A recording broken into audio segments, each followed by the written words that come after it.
नित्यानन्देश्वर समारम्भाम् नित्यानन्देश्वरि मध्यमाम् अस्मदाचार्यपर्यन्ताम् वन्दे गुरुपरम्पराम्.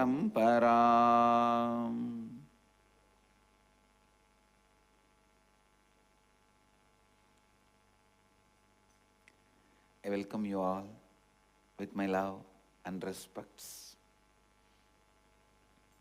I welcome all the devotees, disciples, Samajis, Satsangis, Srimahans, Mahans, Tanidar, Kotari, everyone sitting with us all over the world through Nithyananda TV, Sadhana TV, Ara TV, and two-way video conferencing, having Nayana Diksha,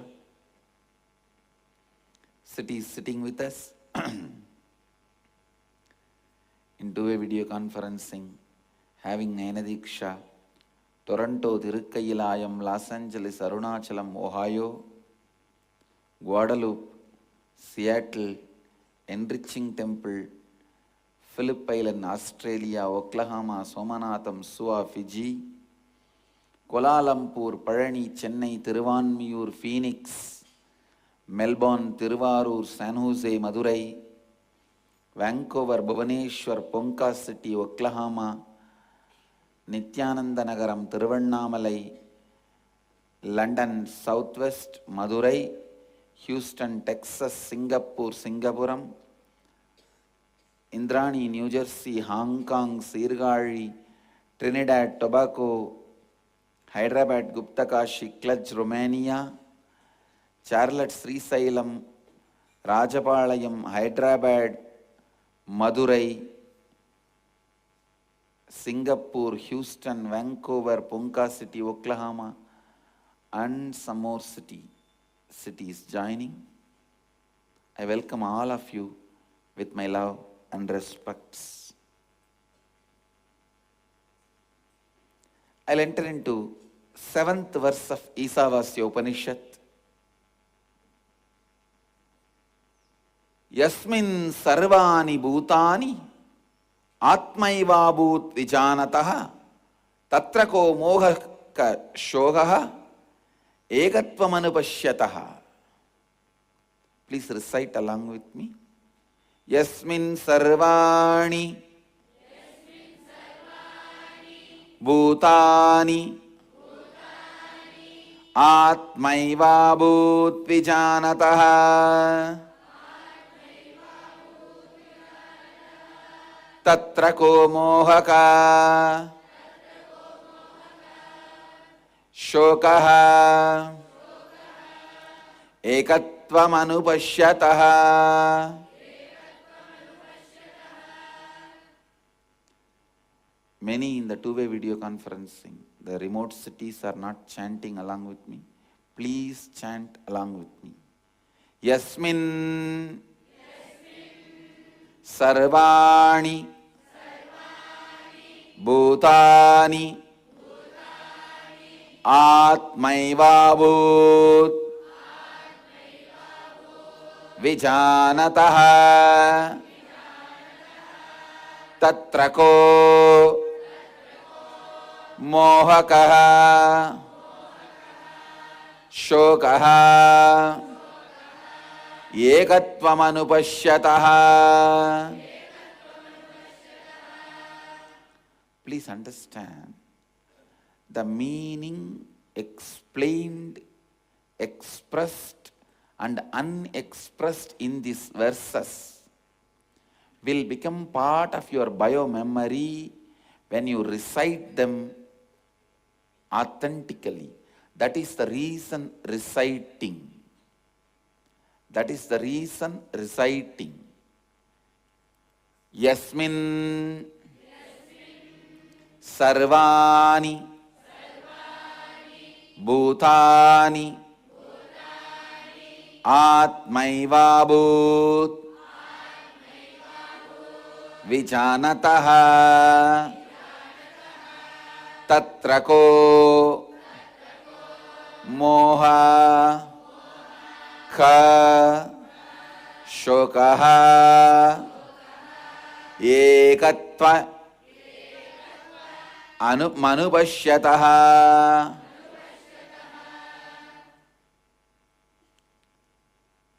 In one who has cognized the reality, all existing beings become the very self, then what delusion, what sorrow of incompletion can be there for that seer living in the space of oneness, living Advaita?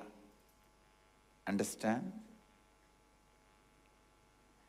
Now the Upanishads are declaring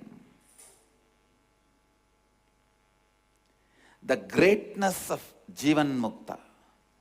Ekatvam anupashyataha. Upanishads are not using the word ekam, ekatvam. Whenever Upanishads use the word ekam, even then you should understand it is ekatvam. You should know when your wife is really, really angry, even if she uses the word honey, you should know the meaning of it. Understand? You should know the context to make the meaning. Same way, when your mother is full of love, even if she calls you, monkey, come here, you should know the meaning. She is not scolding you. From the context, catch the meaning. So when Upanishads used, even when they use the word ekam, it is not one, it is oneness. Please understand. Because of its purity, impossibility to get diluted, I kept the Upanishads as the foremost scripture of our Sangha and Hinduism. Please understand. Agamas are words of Mahadeva. Upanishads are breath of Mahadeva.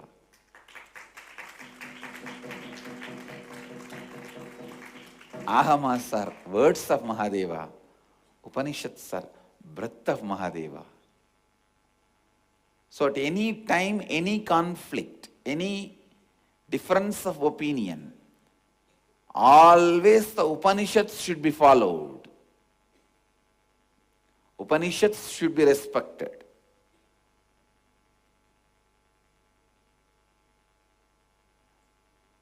Even using the form of Mahadeva, some kind of a dilution can happen. People can get diluted. With Upanishads, no possibility. It is just truth, truth, truth, leading you to reality. In one who has cognized the reality, all existing beings becomes the very self, then what delusion, what sorrow of incompletion can there be for that seer living in the space of oneness, living Advaita? Please understand, listen. That is why I again and again insist on Vakyartha Sadas. Vakyartha Sadas is meditation. All of you should know, in Vedic tradition there is no meditation. It is manana. In Vedic tradition it is very clear, only 3 steps. Shravana, Manana, Nididhyasana. Shravana means right listening. Manana means internalizing. Nididhyasana means living, that's all. It is Buddhist period The concept of meditation got into the Vedic tradition. Of course, we had dharanas, no doubt. We had dhyanas, no doubt. But that is not meditation. The dharana, dhyana, even they are nothing but manana, internalizing. Even dharana and dhyana are internalizing.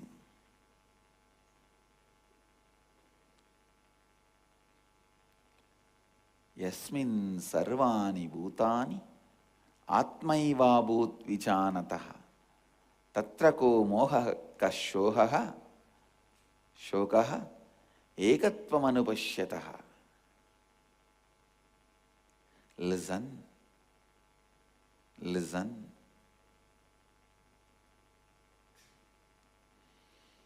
Manana, Vakyartha Sadas every day will give you a complete understanding. Not only that, please listen, every time when you keep these spiritual truths in your inner space, analyze them, think about them, contemplate on them,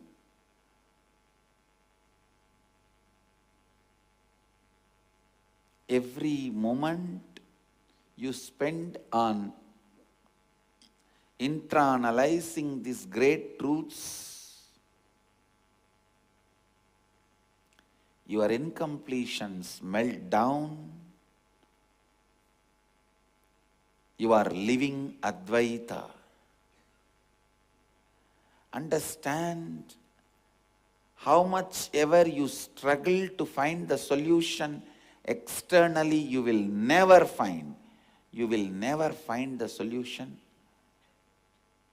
What you expect externally. If you think, I'll finish all the work, I took it on myself or Swamiji gave it to me, and then I'll rest in peace. Never.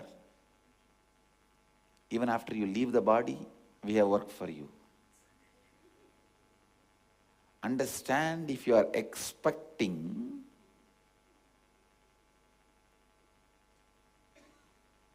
the external solution, no. You need to be told you are a fool.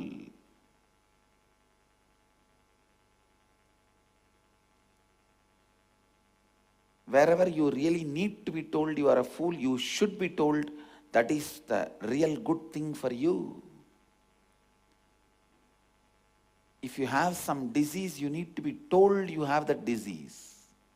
Only then you will understand the seriousness and start taking medication. Manana, internalizing is really, really, really important. Because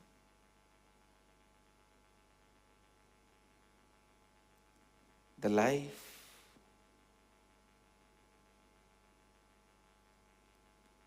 gets aligned to living Advaita with Manana. Shankara says beautifully, Shrute Shatagunam Vidyan Mananam Mananat Abhinitidhyasanam Lakshagunam Anantam Nirvigalpam. The meaning is Manana is 100 times superior to Shravana. Internalizing is 100 times superior to listening. And living is 100 times superior to internalizing. Nirvigalpa Samadhi, living Advaita, is infinitely superior.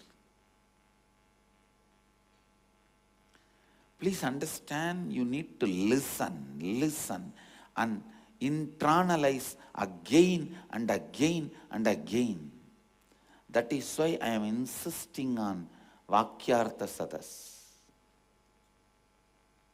Even if there are 2-3 sannyasis in your ashram, start the Vakyartha Sadas. Slowly devotees will start gathering.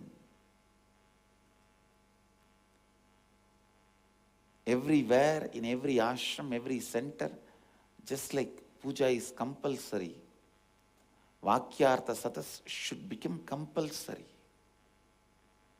More and more learning, more and more internalizing, more and more completion. Understand, other than the spiritual solution, there is no solution. How much ever you try to find any solution for any problem, whether it is personal, professional, organizational, intrapersonal, and interpersonal. Interpersonal is direct fight. Intrapersonal is cold war. You won't fight, but you will be waiting. See, it's like directly when you fight, it becomes like an equal fight. But I have seen many cunning fellows, they won't directly fight. They will wait. At some point, they will get that neutral person position. That time, they will use that position and attack. When somebody else is attacking him and he is fighting with somebody else, he is a neutral person. Now come on, use that and attack.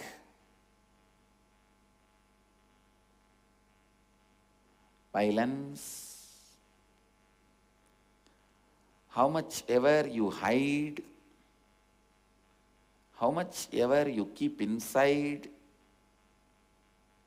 and how much ever cunningly you plan, finally it is going to stink inside you, not anybody else.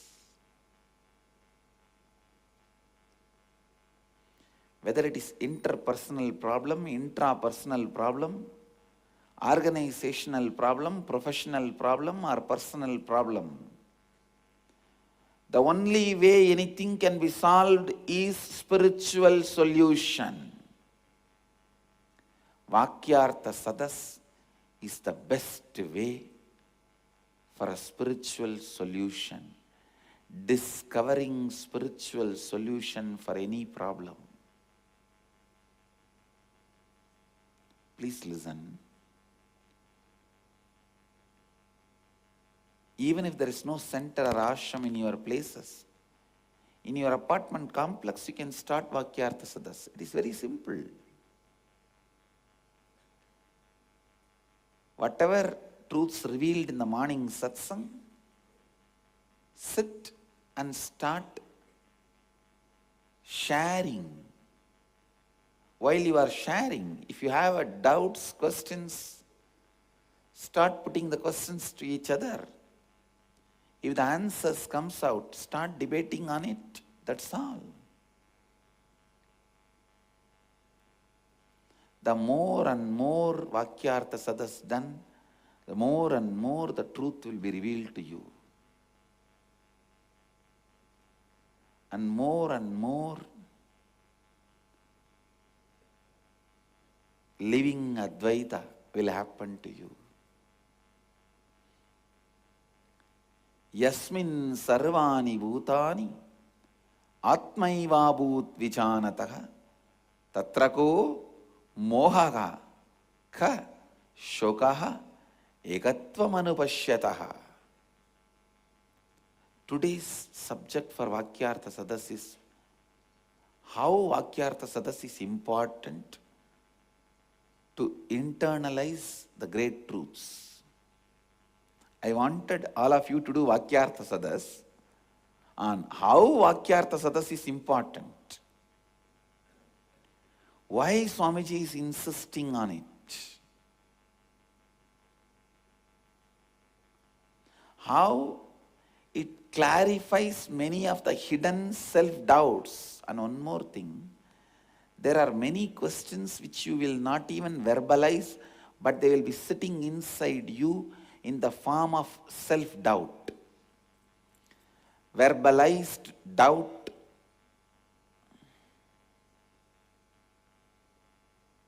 gets at least clarification. Unverbalized doubt is self-doubt. Verbalized self-doubt is doubt. Unverbalized doubt is self-doubt. Verbalized self-doubt is doubt. When you verbalize it, at least you will get it out.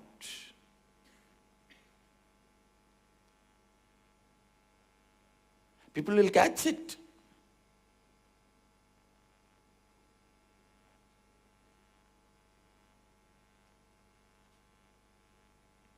People will get it.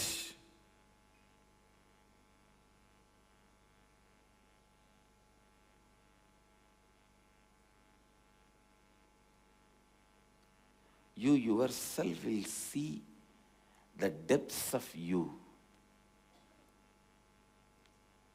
As on now, you yourself may not see the depths of you. Only when you sit in the Vakyartha Sadas, even you will see your own depth. The depth of you will see only when you do Vakyartha Sadas.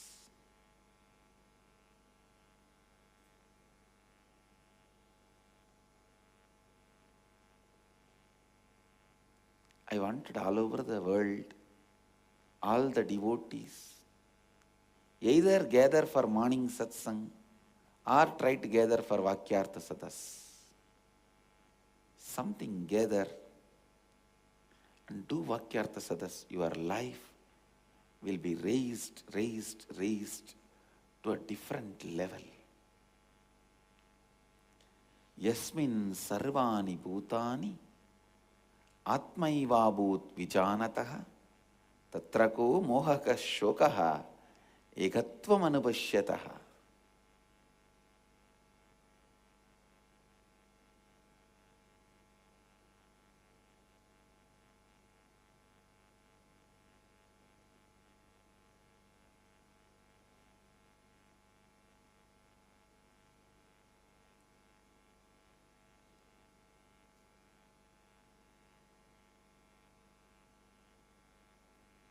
Again and again and again,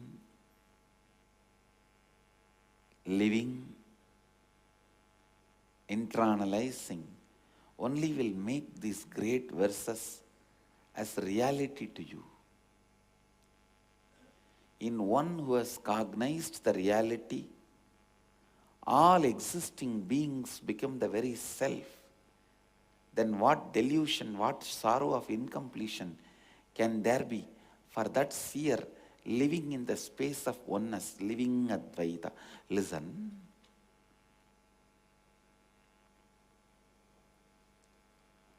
When you start cognizing everything is in your very consciousness, then that in and out, the delusion disappears, dissolves.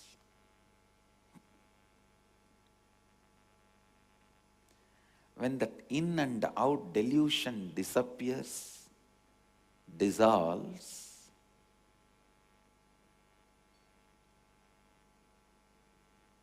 Advaita becomes your reality. Advaita becomes your lifestyle. What you do will automatically be established in the space of Advaita.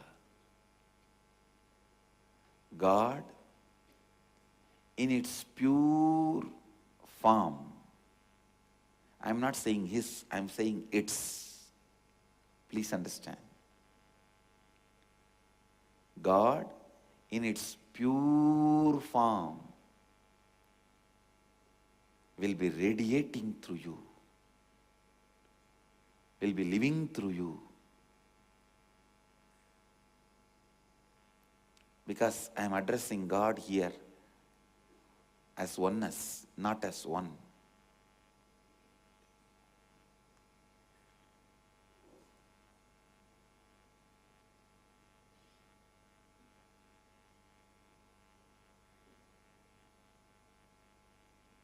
Agamas are uttered by Mahadeva. Upanishads are expressed from the very existence of Mahadeva.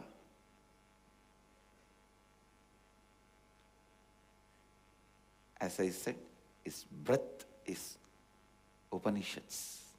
His words are Agamas.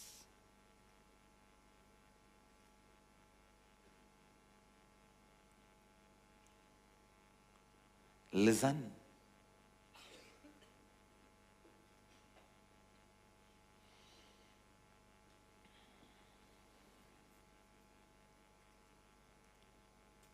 Again today,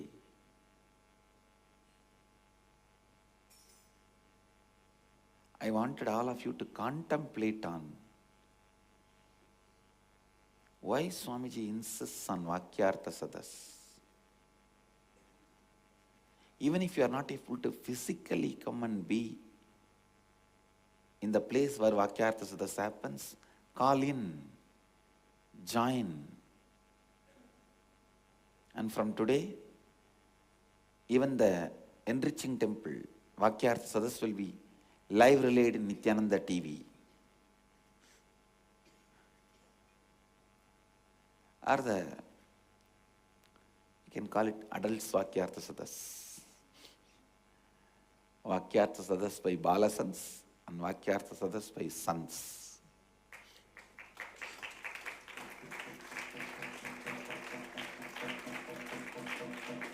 Call in, join. The more and more you call in, join in Vakyartha Sadas, it is like a explanation for what I am talking in the morning satsang. More and more discussion, debate, question answer. Because this one truth, seeing all existing beings in your very self, can be achieved in millions of ways, which I have already spoken in so many satsangs. It can be done by yoga, pranayama, visualization, verbalization, or just sitting.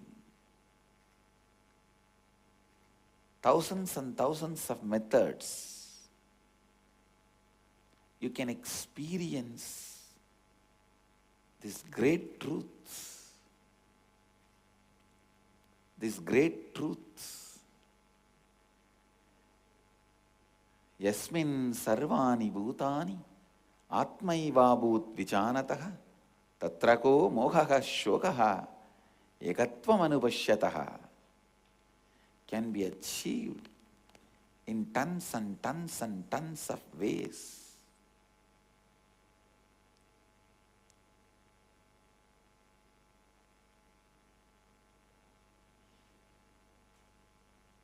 Catch it. If you have an internalizing Vakyartha Sadas, you will be able to discuss all these hundreds and hundreds of methods, how to make these truths into reality, and it can become your realization. It can become your realization. So, do Vakyartha Sadas today on why Vakyartha Sadas is necessary. Do Vakyartha Sadas today on why Vakyartha Sadas is necessary. Nithyananda Dhyanapeetham, Nithyananda Nagar, off Mysore Road, Bidadi, Bengaluru. Phone 08027279999 www.nithyananda.org www.youtube.com/lifeblissfoundation.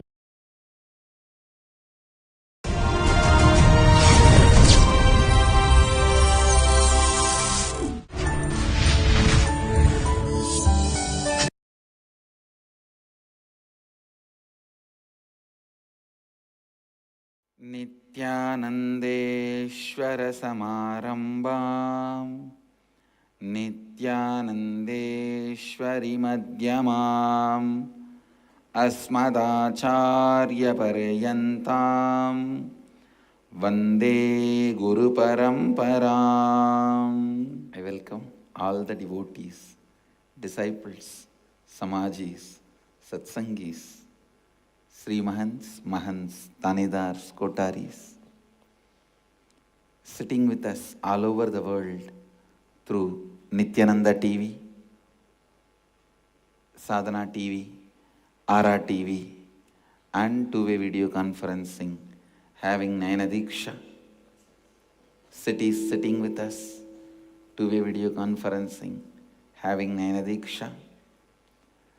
Hyderabad, Gupta Kashi, China, Hong Kong, Indrani, New Jersey, Trinidad, Tobago, Chicago, Singapore, Houston, Vancouver, Tiruvannamalai, Dakota Dunes, Charlotte, Sri Salem, Warrington, UK,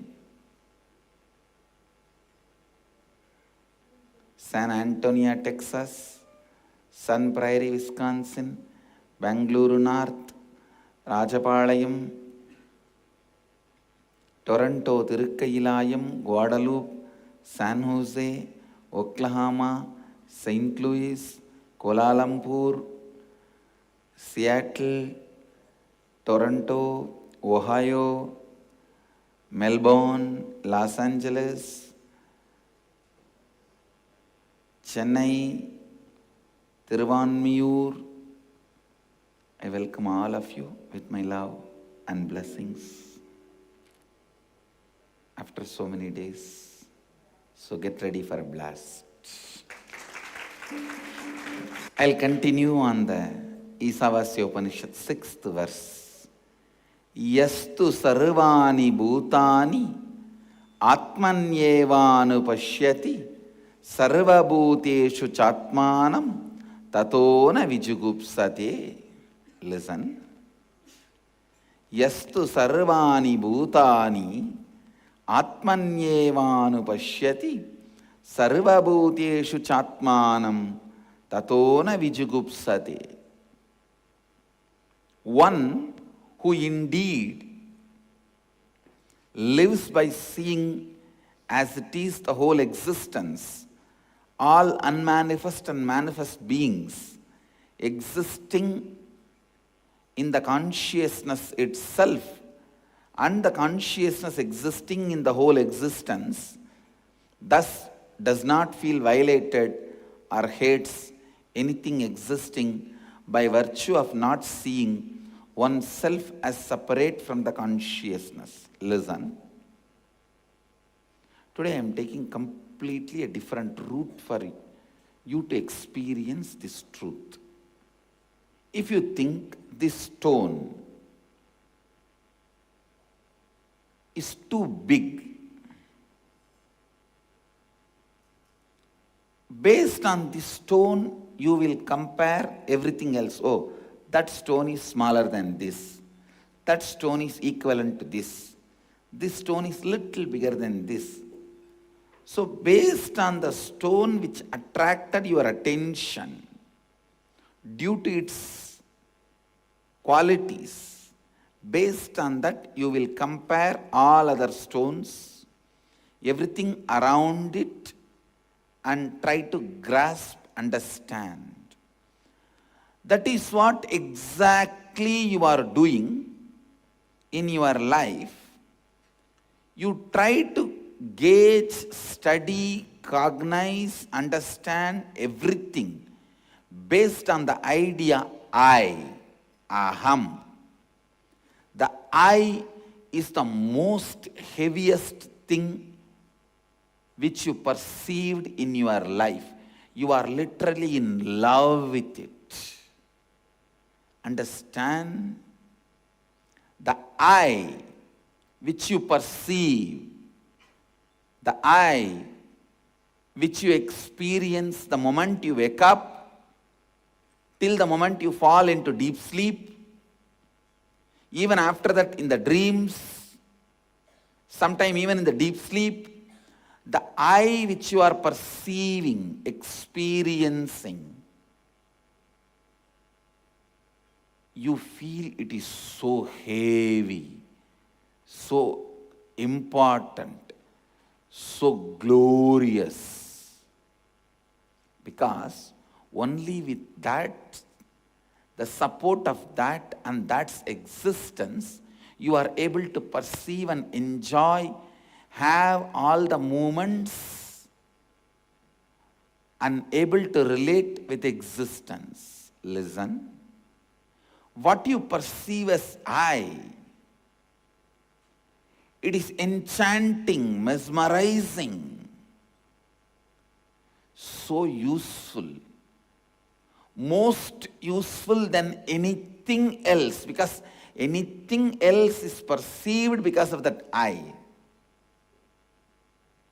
Your hand is useful to touch somebody, your eyes are useful to see something, your tongue is useful to taste something, your ears are useful to hear something, your nose is useful to smell something, just because of that I existing and functioning, operating.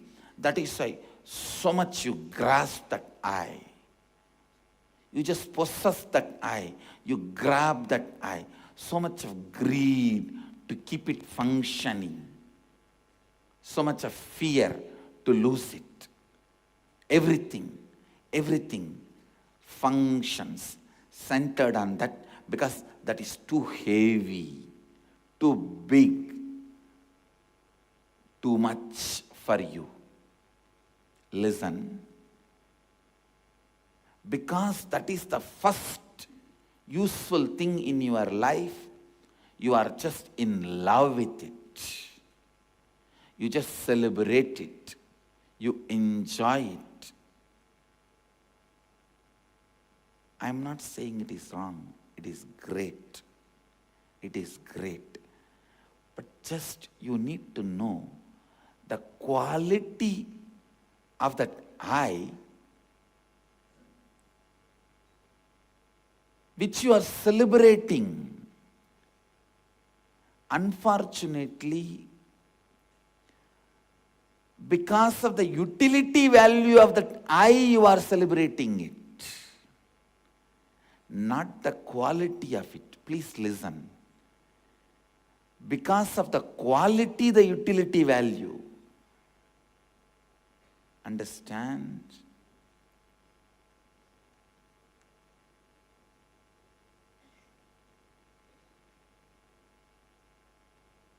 More and more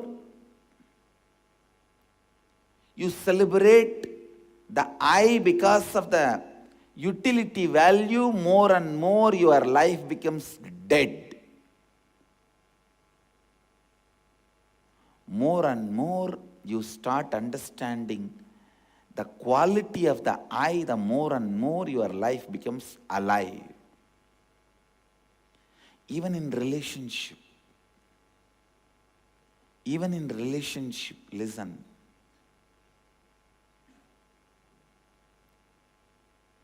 The husband, if he is looked as a utility value, just providing security,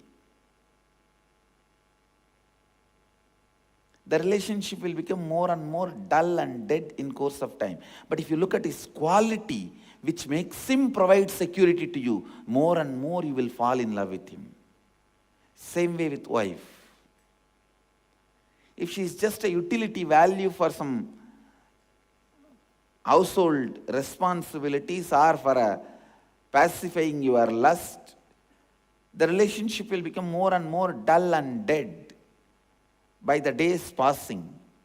But if you look at her qualities, which is providing all these services to you, whether it's a household responsibilities or fulfilling your lust or filling you with a love, whatever, if you see her quality, which is utility value for you, which is translating as utility value for you, the relationship will become more and more depth, sweet. You will fall in love more and more. Understand the same principle. If you look at your son just as the utility value, future security, the relationship will become more and more dull, more and more dead, more and more frozen. If you look at his quality, which makes him useful to you as a future security, the more and more you will fall in love with him. Listen, just a small shift. Do not go on cognizing anything based on utility value. Whether your attachment or detachment or fear, let things not be functioning based on utility value. When you look at the quality, the life becomes totally different. I tell you, if you look at your life based on your utility value, then just your eyes are important. You can see by using. Ears are important. You can listen. Tongue is important. You can taste. All these are utility value. Please do not reduce your consciousness to just the utility value. It is like when we were kids. If somebody asks me, what is bank? I'll say, which is next to candy shop. What is bank? Oh, it is next to candy shop. Because for me, the candy shop was the more important, useful, prominent aspect of my life than the bank. So I reduced the whole bank just to next to candy shop. Definition of bank is next to candy shop. What bank means to me? Next to candy shop. That is exactly the mistake you will be doing if you measure consciousness, if you define consciousness based on the utility value you are having in your life. If you measure the value of I in every one of you based on the utility value, you will be doing exactly this mistake of defining bank as next to candy shop. I still remember, for quite a long time, there was an elderly lady next door near the house where I was born and brought up, my Purvashram house. That old lady, she will go to bank once in a while to put money or collect money. For her company, she will call me. I was a kid, so I'll walk with her. And every time we go there, she will buy a candy for me. So all I know is if you go to bank, you will get candy. And that was the definition of bank for me for quite a long time. I'm telling you, it was very, very, very late. Maybe I can say at the age of 15 only I realized bank is a place where money is transacted. You put some money and take some money. Till then I know only one thing, If you go to bank with her, you will get candy. Understand? The cognition I had about bank was very immature. Same way, if you have the cognition about I based on the utility value you are having, your cognition is too low. I tell you, I am revealing you an important secret. Whether you are enlightened or not, whatever you are, after your eye stops working, once you die, your eyes will stop working. But the I which you are feeling now will be able to see everything without the I you are having. That's the truth. You are always afraid, if this eye goes away, how will I see? No. The eye you are having, because of its quality, its ability to see, this eye is seeing. Not just because this eye is there. Listen, listen. You seeing through this eye is the one of the utility value of that eye, but that eye is capable of seeing without even having this eye. Listen. I'll give another one example. You able to smell through these ears, through this nose, because I can do anything with any sense. I'm a little confused. I'll have to. You able to smell through this nose will not end when this nose stops breathing. It's a wrong belief you are carrying. Listen. I am talking very responsibly. I am not talking something stupid. And I am also responsible for all the beliefs I am planting in all of you. Later on, after I leave the body, I will be questioned. Did I do my job properly? So understand, I am very responsible for the job I am doing. So with all my responsibility, I am telling you, when this nose stops breathing, or when this becomes useless for you to smell, don't think you will lose the ability to smell. The eye which is in you has a capacity to smell anything, higher and lower frequencies which you can smell through this nose. Even those frequencies you will be able to smell with the eye without the utility of this nose. Listen.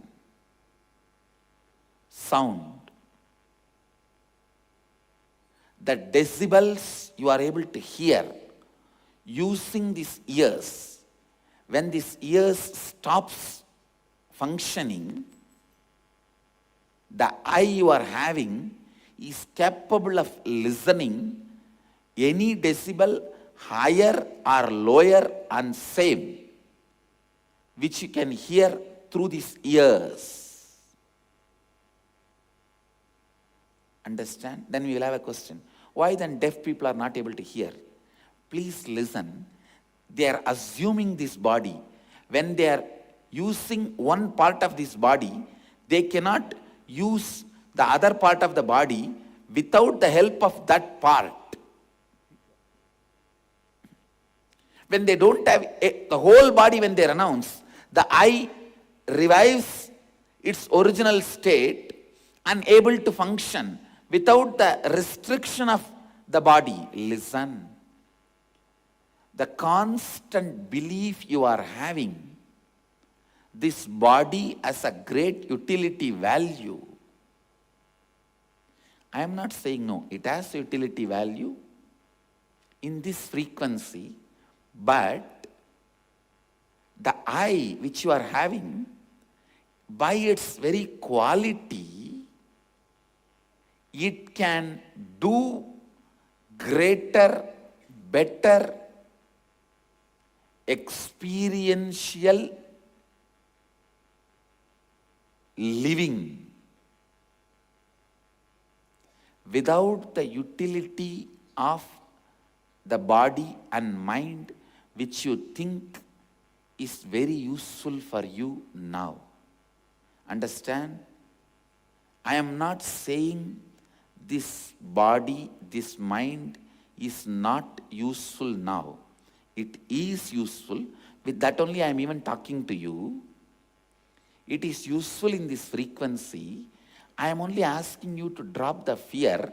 When this goes away, don't think you will lose all these abilities, which is a complete lie based on which you are thinking, fearing, or having greed. Let me use the new word, greeding. Whether you are greeding or brooding, based on this idea, it is a lie.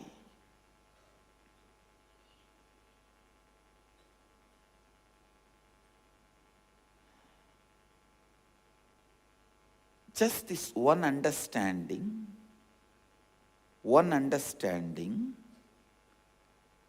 looking at the quality which is becoming utility value for you in your life. Today,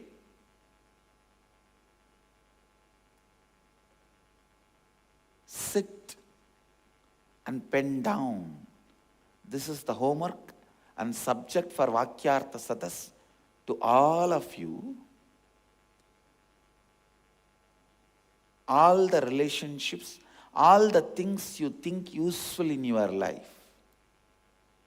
Pen it down, whether it's a person or object. For example, this kamandalu. Why you keep this? Because it has a utility value of keeping water inside, storing water and drink. You can drink. But just for that sake, if you love this, any day if something else can replace the same utility value, you will drop it, you will throw it. The love will become dull, life will become dull. Listen, instead, look at its quality which becomes utility for you. Look at its quality which is becoming useful for you. Why it is useful for you to keep water in it? What is the qualities this one has? When you see the quality, you will start feeling the grandeur of this wow. Being just a seed of a tree, it has beautifully grown and able to keep the water without getting contaminated or spoiled. Look into the quality. It will start with utility only. But go into the depth and look into the quality. The more and more you see the quality, wow, the thickness, how it has formed itself, you will start falling in love with its qualities, with its existence. Then after that, even if you don't keep water in it, you will keep it just because its beauty and its love, why it exists. For its existence, it will have place in your life. Listen, I am just giving you one example of this kamandalu. See a person who you feel important in your life and see his qualities which turned out to be utility for you. You will suddenly see your love is rejuvenated. Whether it is husband, wife, son, daughter, child, brother, father, mother, or guru.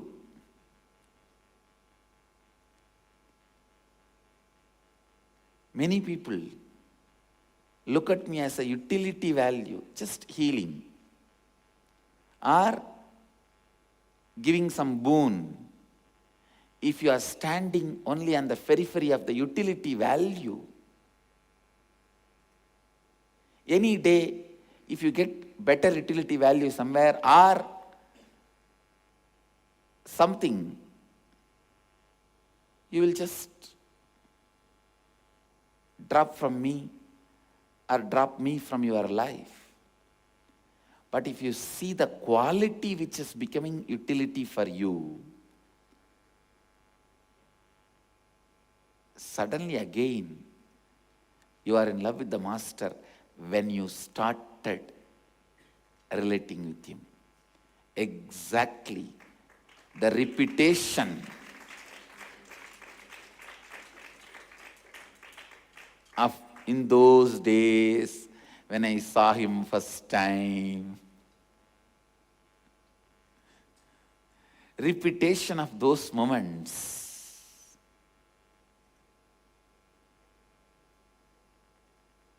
Listen, when you look into the quality, you will just again raise in love. With everything, look into the quality which is becoming utility for you. And finally, turn towards your very I. What all its quality, which is lighting my eyes, making my ears active, making my nose alive, making my tongue taste. What is the quality of I which is making all this alive, which enlightens all this? Just ordinary flesh, 3 inch by 4 inch. How this gets the power to taste anything on the planet Earth? A small hole, how does it get the power to listen and categorize anything on the planet Earth? What is it that I which enlightens all this? And what is this I which makes me think million thoughts a moment and make me decide, handling such large data which even billion supercomputers can't do? What is it? Today, everyone, all of you should meditate on what is it, the quality of I, which is so useful to me in my life in so many dimensions. In the physical level, mental level, emotional level, psychological level, in every level. What is the quality of I which is so useful? Which is so useful. Whenever you see the quality which is becoming so useful to you, you just fall in love with it forever. Forever. Knowing the quality of I. Understand? As long as you are looking at only utility of I, you are aham. If you know the quality of I, you will realize you are Shivoham. Because it is the quality of that I is becoming utility for you in so many ways. Just meditate on those qualities of you. I. What all those qualities? Why it is enlightening my eyes, enlightening my ears, enlightening my nose, enlightening my mouth. You are not accidental combination of hormones and chemicals, understand? Don't be defined by the stupid doctors. Any doctor who define you as just combination of hormones and chemicals is a quack doctor. Don't be fooled by them. No. There is something. The I as a quality which makes all this alive. Meditate on that quality. Actually, I cannot define what is that quality. When you meditate, you will just start enjoying it. Laya, Hridaya Laya will happen. You will just be one with that, in love with it. If you have seen me in Samadhi and how I speak, that is exactly the way you will feel. One Shivoham process, Pondicherry, 3 days I have not got out of my room.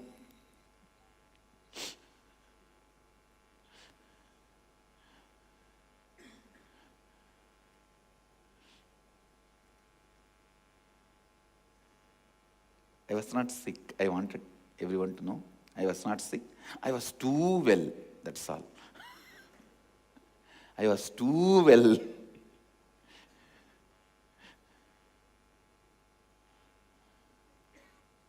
Now, from the time I started the Shivoham process, I am seeing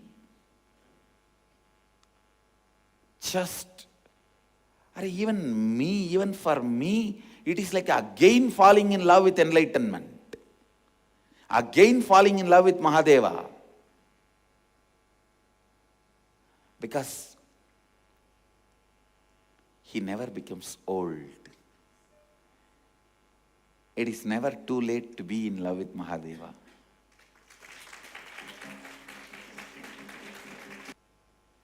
One of the biggest gift Mahadeva is giving to the world through me is Shivoham process. Nothing like it. Nothing like it.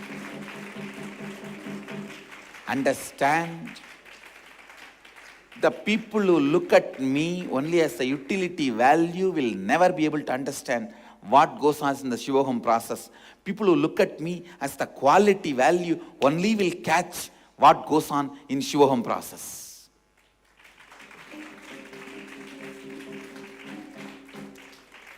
Because I am transmitting why I am useful to so many, that why is being transmitted to you. What is it that is in me which heals people or does initiation or good or enlightening or giving this knowledge, whatever. What is it that is functioning in me and doing this job to every one of you? That I am transmitting. That is why people who look at me just as a utility value will not be able to recognize the greatness of Shivoham process. People who look at me as the qualities which I am carrying, which is turning and becoming useful to them, only they will recognize what I am contributing, what is being done in the Shivoham process. One Shivoham process, if so much can happen inside the generator, then understand what can happen into the generated.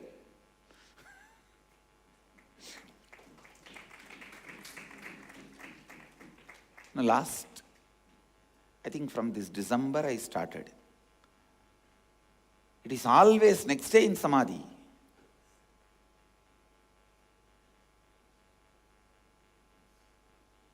I was really thinking that I have settled down and I have become almost normal. No. Shivoham process is enough for me to be in Samadhi. Continuously. I can say the deeper and deeper levels of my beings getting opened up to the humanity is Shivoham process. The very qualities, what is me, that is being so useful to so many, is being opened up to everyone in Shivoham process. Understand? That's exactly the definition I'll give for Shivoham process. What is it that is so useful to so many, whether in the form of physical healing, mental healing, or spiritual truths, or psychological healing, or emotional healing, or spiritual enlightenment, or initiation, 1001 utility, or even administration training, that is being opened up to everyone, to everyone's biomemory and muscle memory. Pondicherry Shivoham is too good. It's really too good.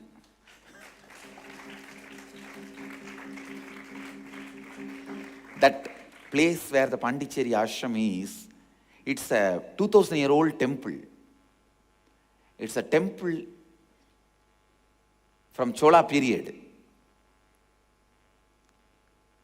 So the moment I started the Shivoham process, that original energizing done by Karuvurar woke up. That very energy field woke up, because energy field cannot be killed even if the deity is removed and the temple is removed.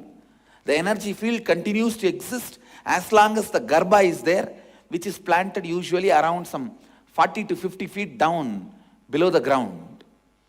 So the Garbha is planted. Garbha means the solidified mercury with other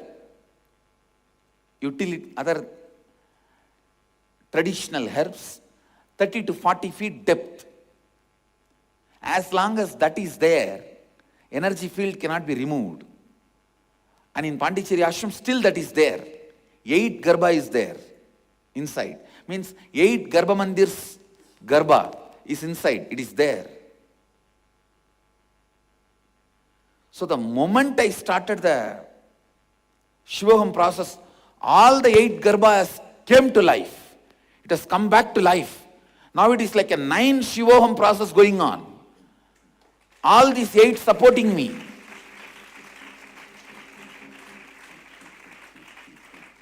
That is why whether those fellows sat inside the hall, outside the hall, everyone was jumping.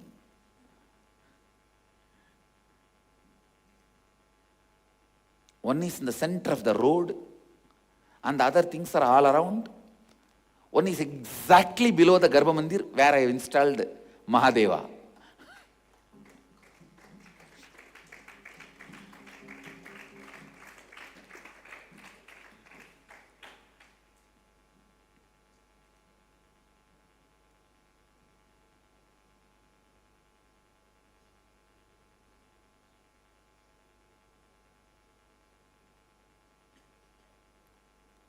Now in Varanasi, when I am going to do Shivoham process, I don't know how many Garbhas are going to wake up.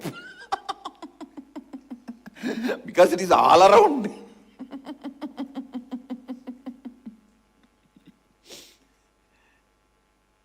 Very conveniently, I can say at least 200 Garbhas are there in the Varanasi. At least 200.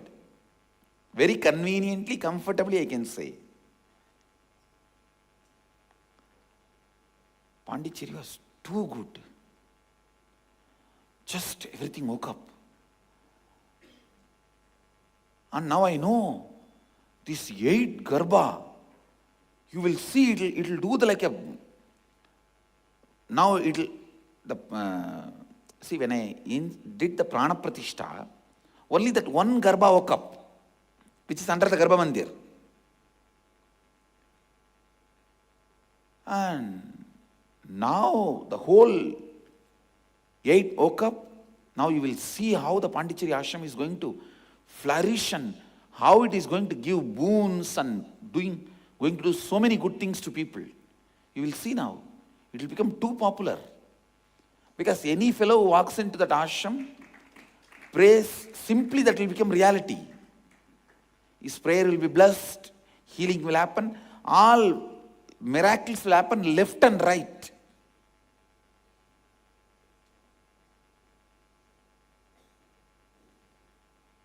Actually, there is a restroom in Pondicherry, just next to temple, next to Nithyananda Sabha. I wanted to remove that. I did not want the restroom in that area.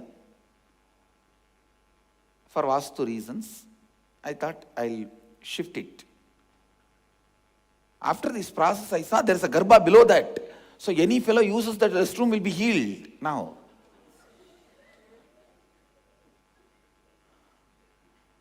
I thought this is too much. I should not deny people this right. And come on, let it be there.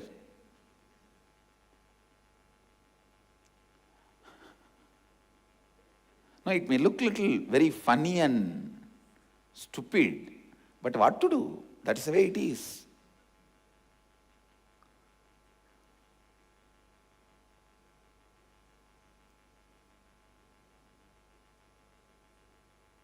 Garbha is the energy battery planted by the enlightened beings before they install deities. All around Biddi, I have installed 108 Garbhas.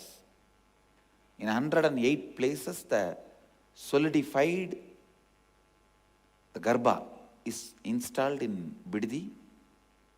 Now we made it into compound wall. Earlier, under each pole I have installed.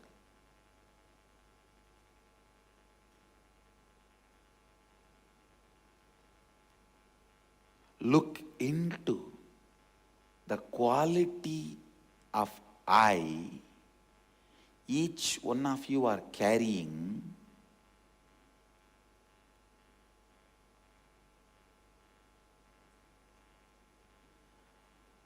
What is it that enlightens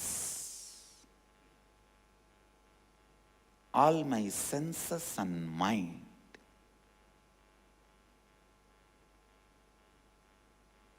Meditate on it, contemplate on it, think about it.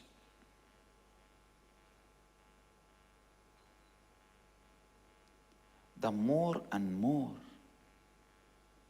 you contemplate, think, the more and more you will understand it.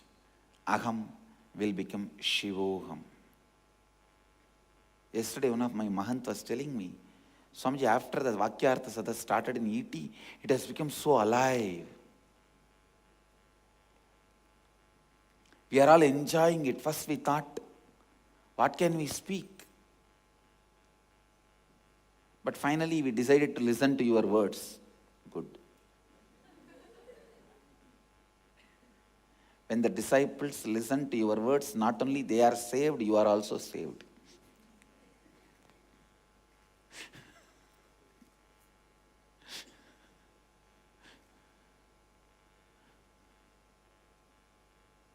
And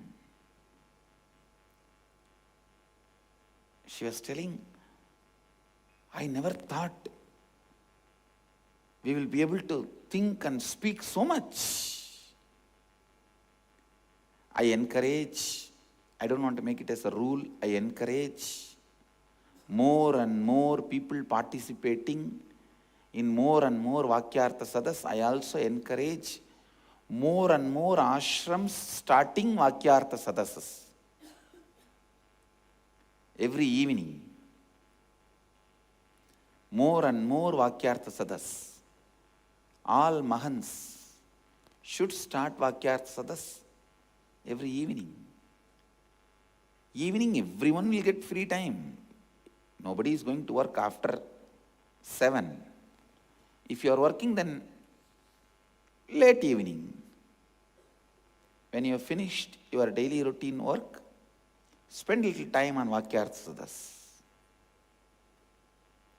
All our ashrams should have Vakyartha Sadas 7 to 8. Gurukul has a different time, that is okay for their routine. But all our ashrams, morning 7 to 8 satsang, evening 7 to 8 Vakyartha Sadas. Whoever can should participate.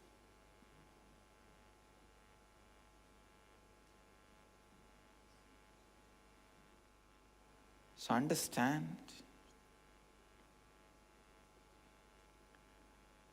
Today in Vakyartha Sadas, everyone will explore the qualities which is becoming utility in your life. Quality of I which is becoming utility, so useful.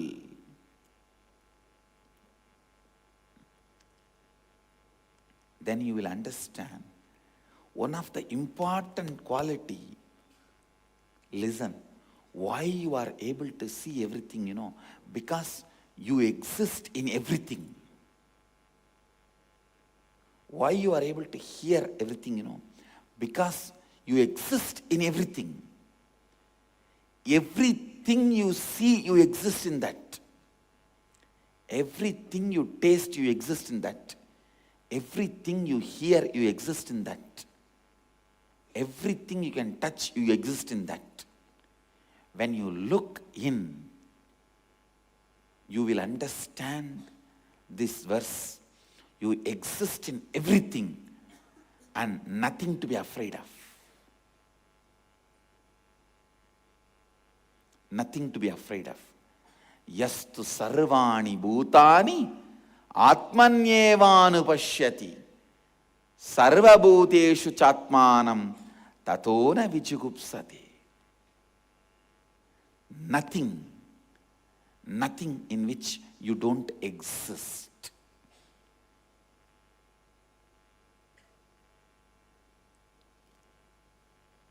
You exist in everything that exists.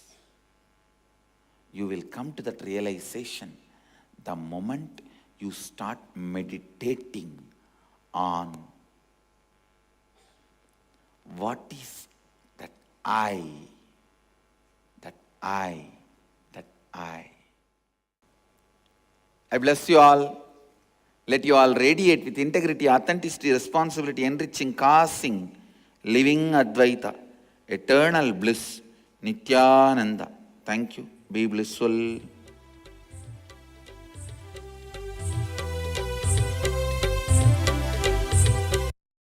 Nithyananda Dhyana Peetham, Nithyananda Nagar, off Mysore Road, Bidadi, Bengaluru. Phone 08027279999. www.nithyananda.org.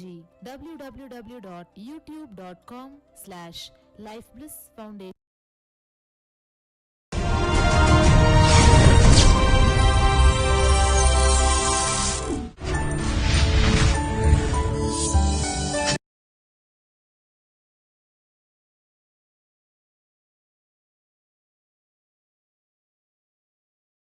Nithyanandeshwara samarambam Nithyanandeshwari madhyamam Asmadacharya paryantam Vande Guru Paramparam.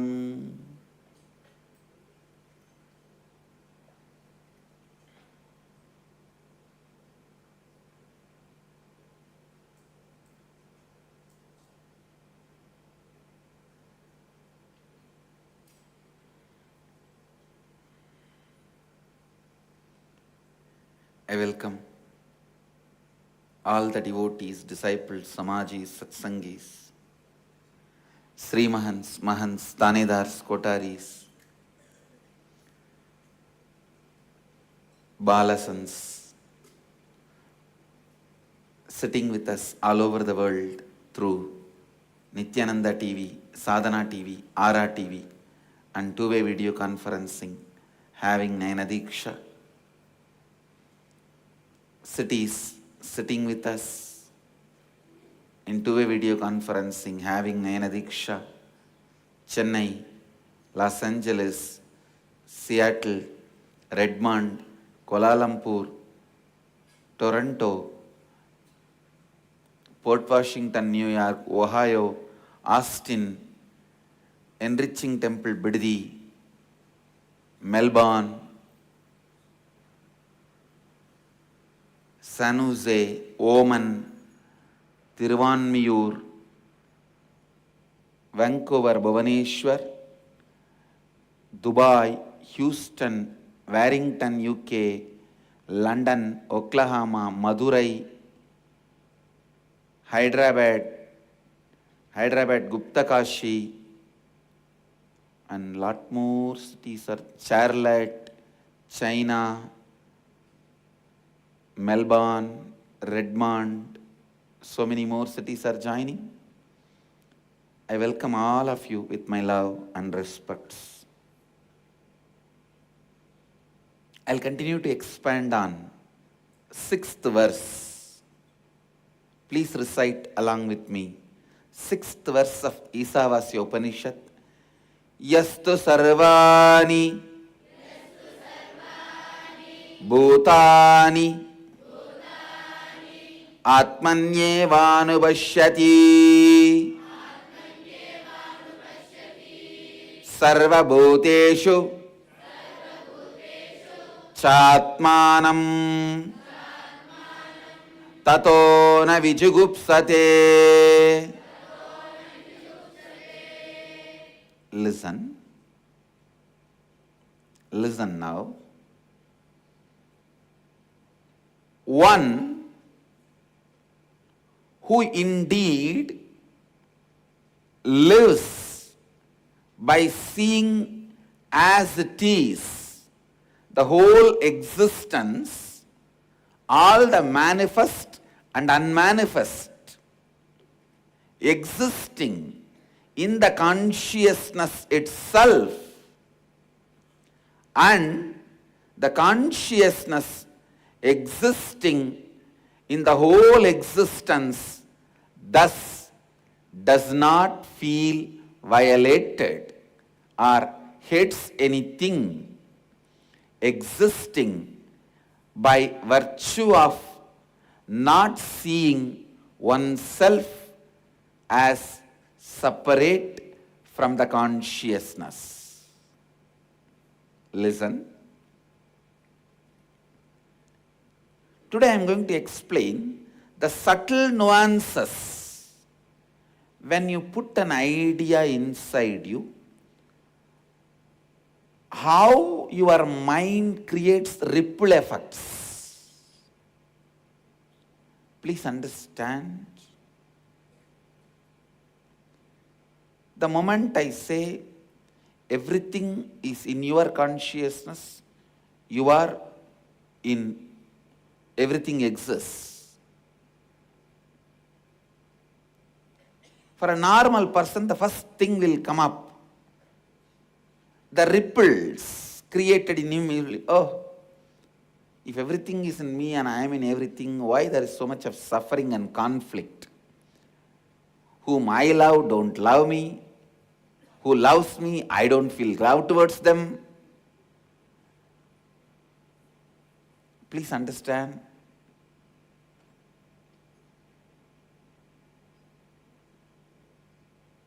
Somehow love by its very nature is triangle.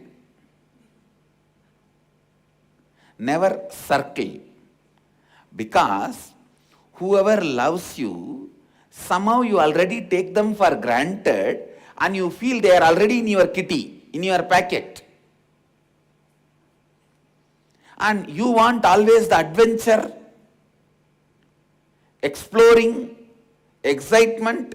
So come on, let's see the next. This already is there in my packet. It's in my bag only. It is like, let's see the next house. This house already I got what I want to. So the rice is in my bag. Go to the next house, like Bhiksha when you go for Bhiksha. So your conflicts stand up.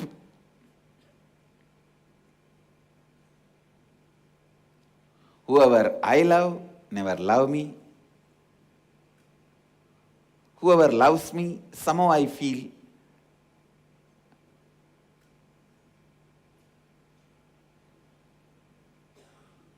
taking it for granted with them. I don't show the same love towards them. This is one of the biggest problems. If everything is in me and I am in everything, why these conflicts? Sometimes you are even afraid of people who love you. The way they possess you, you feel, oh, frightened. Instead of awakening love in you, they awaken fear in you. The passion with which they possess you. You are afraid. They may bind you. They may take away your freedom. Many times, the existence starts moving with the conflicts, and you even forget you have conflicts. But that is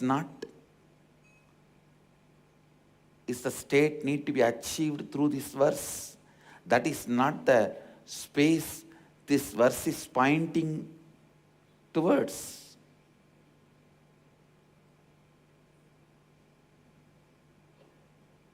Listen, these conflicts, how they are handled,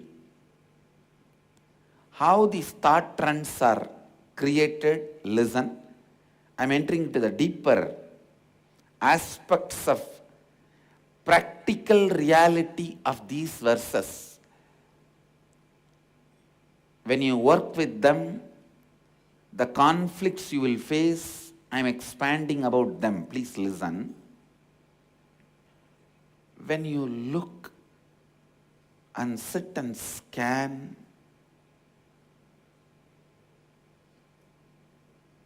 I'll give you precise instruction how to scan. Just connect with the person whom you love but doesn't shower enough love on you, or you feel unattended. Remember that person. All the incompletions comes up in you about that person, pen down, and see when all these type of incompletions, the same patterns, when it started in your life, trace back. Pen down those incidents. And people with whom you feel you are loving them, they are also reciprocating you. Kind of a complete. Happy. Remember them, connect with them, see, is there any incompletions coming up even about them? Pen down. Go back and see when the same patterns have started in you, with whom, how you started developing. Pen down. And the third,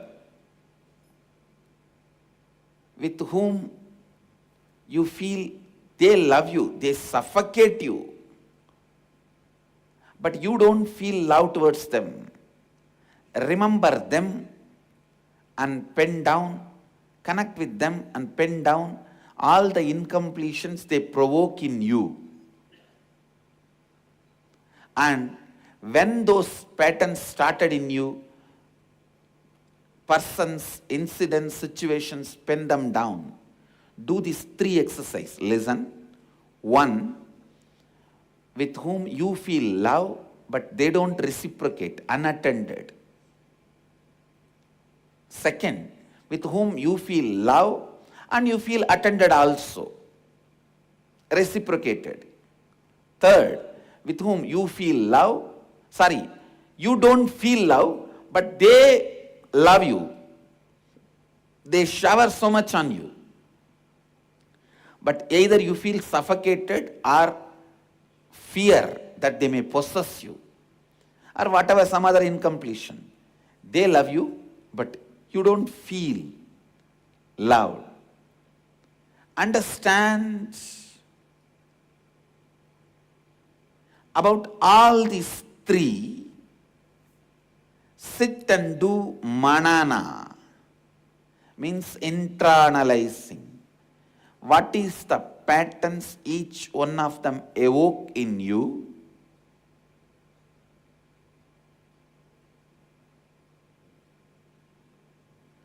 When that patterns have started happening in you, when you started building those patterns, with whom?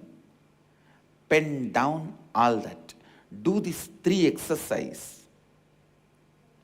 you will understand. Please understand. When you do these three exercises, you will understand. The whole thing is a lie. Mithya. Lie is a too small word. What is lie, If I say this kamandalu is white color, that can be called as lie. But first of all, this kamandalu itself is not there. And I say, this kamandalu not only is white color, made of ivory and gold carved and diamond studded. It cannot be called as lie, it is called mithya. So listen, when you do these three exercises, you will understand the whole thing is mithya. Because every point sticking out is a lie. Like whom you say you love is a lie. Whom you think the person is not responding to your lie is a lie. Not responding to your love is a lie. Whom you say you love and he also responds is a lie. With whom you say you don't feel the love, but the other person has so much of love and you are only having fear of being possessed or whatever other incompletions. That is also lie. Whole thing, every inch you will understand. The lie, I tell you, Upanishads are literally conscious acid wash.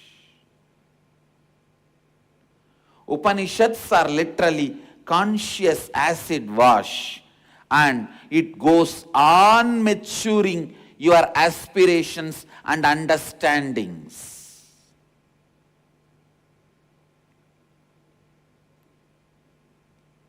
A person who works with himself, constantly matures his aspirations, is seeker.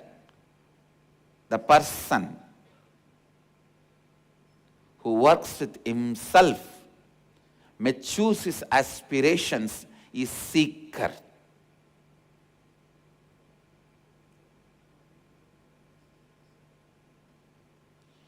If two persons decide to work together, mature each other's aspirations, it is called married life. So listen.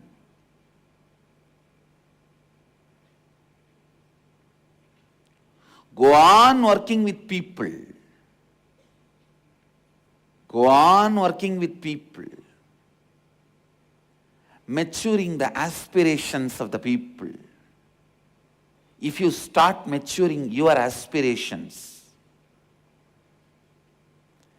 the aspirations of people who are around you, you will be able to help them to get their aspirations matured.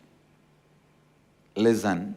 Job of a spiritual teacher or religious teacher or acharya is helping people to mature their aspirations. Maturing the aspirations can happen only by the acid wash, which can be done only by Upanishads. Just do this one process. Why conflict? See, Upanishads are conclusions in the formula type presentation. When you listen to this verse, the thought currents provoked in you and the follow-up you need to do is what I am opening and explaining to you all. If you do this simple exercise of internalizing, doing manana of these three, you will understand. Simply you will catch the glimpse. Whatever conflict you see outside is inside you. Whatever completion you see outside is inside you. Whatever completion you see outside is inside you. Whatever incompletion and conflict you see outside is inside you. You will understand really yastu sarvani bhutani atmanyevanu pashyati sarvabhuteshu chatmanam tatona vijugupsade is the truth. Sometimes if your room is too hot, suffocating, the moment you come out of your room, you will feel a little breeze, cold, nice, even though the weather is not as you think. As a comparison, you will experience the weather is better. But for somebody who is already standing outside, may want to go into the room. Understand, comparative realities are not existential realities. Comparative realities are more for the sake of comfort. It is more for the sake of comfort. You plan, better shall I do this job or that job? It's a comparative reality. Most of the time, you exist and die in comparative reality itself. No. The biggest conspiracy against human beings is atheism. Atheism. Where more than comparative reality, no other reality, not only not accepted, even possibility to explore is denied. Today in the Nithyananda Times video, one of my Balasant, Nithyananda, when he was telling, Jnanatma challenged me to bring rain. I asked, I created space, rain happened. Then I suddenly realized I can play with nature. First thing I want to tell you, I already heard about this whole incident and studied. It was true. It was not that automatically it rained. It was rained actually by the space created by Nithyananda. That is true. What he said is true. Second, a kid feeling I can play with the nature. God.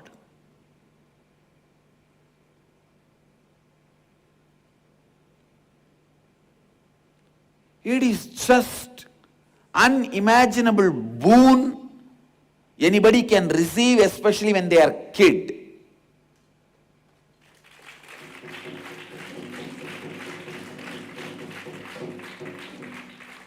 Jnanatma is saying that is also only in that town it rained, that village it rained, nowhere else. Same way, the other day, when I went to temple, some of my Balasans were not chanting properly. When I pointed, hey, you are not doing it properly, that's why you are not able to bring the rain. He immediately, the thought trend happened in him is, how can I complete it and evolve? So he discovered other incompletions, everything which was inside him, and started taking it out and started working with completion. He did not go into the other route, developing anger or inability. I tell you, developing the right thought current during the crisis means solution. Understand? Solution means developing a right thought current during every crisis.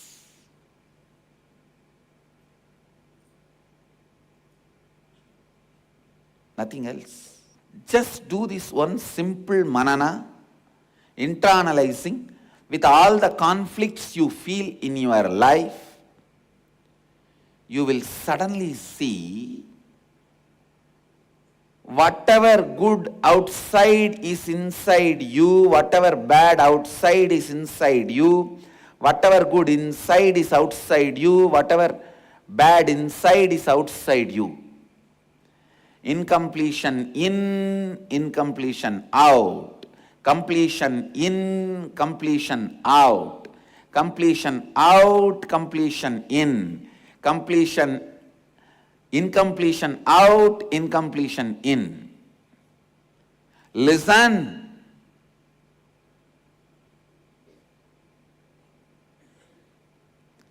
By understanding completion out, completion in, incompletion out, incompletion in, completion in, completion out, incompletion in, incompletion out, you will have such big freedom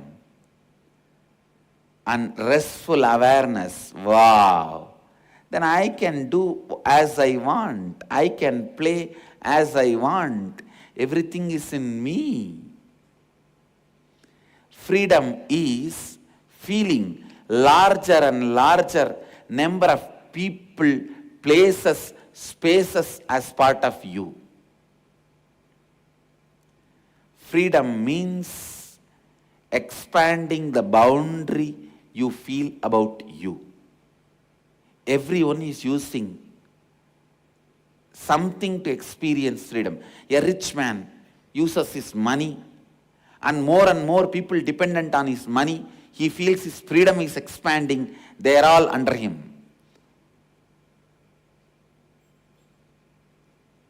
A person who identifies with a political party, he feels everyone in that party is under him. His freedom has expanded.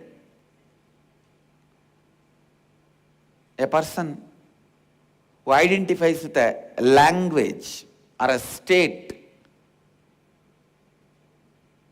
he feels his whole zone is his freedom. Listen. Everything in life is nothing but freedom struggle. Freedom struggle. That's the right word I'll use. Everything in life is just freedom struggle.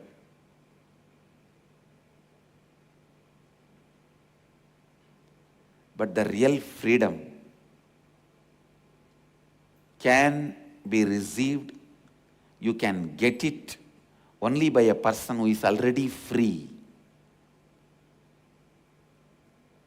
not by anybody else. This thought current I am giving you has liberated me from my own experience I am sharing with you. The moment you internalize and understand, in is out and out is in. There is no in and out, it is only in out or out in.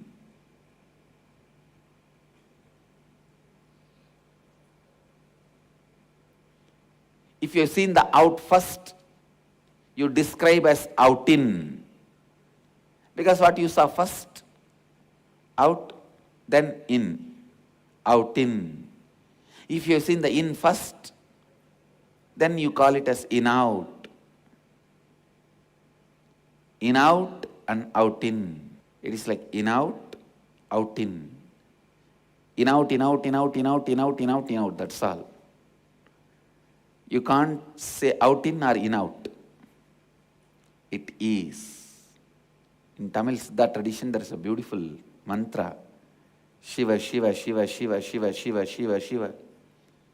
It becomes Vashi, Vashi, Vashi, Vashi means Vasi, Vasi means let it become part of me, part of me, part of me. Shiva, Shiva, Shiva means let me become part of it, part of it, part of it. Shiva, let me become part of it. Vashi, let it become part of me. Shiva, Shiva, Shiva, Shiva, Shiva, Shiva. Vasi, Vasi, Vasi, Vasi, Vasi, Vasi, Vasi. It is just same thing, flowing. This truth cannot be attained by non-working lazy belief. Understand? Non-working lazy belief, a new word I am coining, which is the usual so-called faith of the modern day middle class, neo-middle class. The neo-middle class as a kind of a non-working faith. If it is true, let it work immediately. Are you prepared? They don't care about preparation. They are not ready to prepare, but they expect everything should work in their life. That is what is non-working lazy belief. No.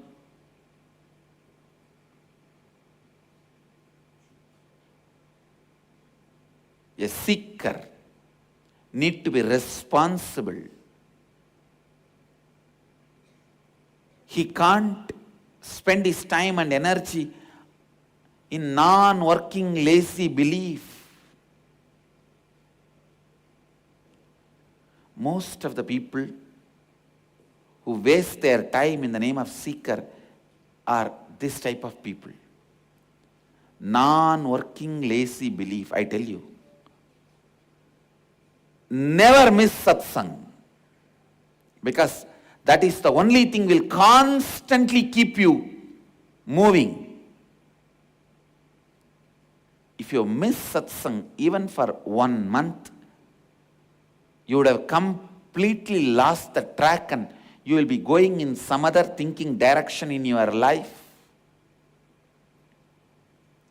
Never miss satsang even for 1 day, because that will constantly keep you aligned. You will catch wherever you are stuck. Only with the satsang, you will catch yourself. You will expose yourself to yourself. Only with the satsang.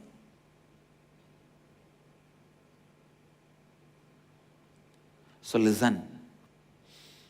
Yastu sarvani bhutani atmanyevanu pashyati sarva bhuteshu chatmanam tatona vichugupsate cannot be handled with non-working lazy belief pattern. You need to internalize it, internalize it. You will catch the glimpse. So today, take this as a homework. Before today's sunset, you will internalize this verse deeper and deeper with these 3 methods. Internalizing these 3, manana of these 3 is enough. Before sunset, you will catch the glimpse. Yes. In is, out, out is in. Whatever I see in is only out. Whatever I see out is only in. You will get the glimpse of this verse. Yastu sarvani bhutani atmanyevanu pashyati sarva bhuteshu chatmanam tato na vichugupsati.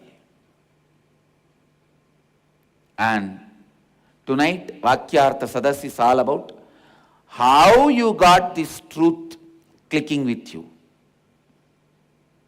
Each one of you have to do this homework, only then you will be able to attend the Vakyartha Sadas. Because only if you have done the homework, you will have the clarity and the depth, understanding, you will be able to discuss. And I also want to bless the Yuva Sangha's Vakyartha Sadas. Regularly I am seeing it in the Facebook. The American Yuva Sangha is also doing the Vakyartha Sadas, my blessings. I wanted each Mahant to hold a group doing Vakyartha Sadas. Each Mahant to hold a group doing Vakyartha Sadas. Because only through Vakyartha Sadas, more and more of your questions will be answered.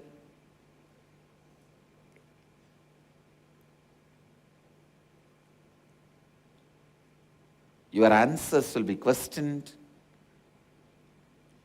Every day the conference call should be done by all the Mahants to all their Kotaris and anybody else want to join Vakyartha Sadas.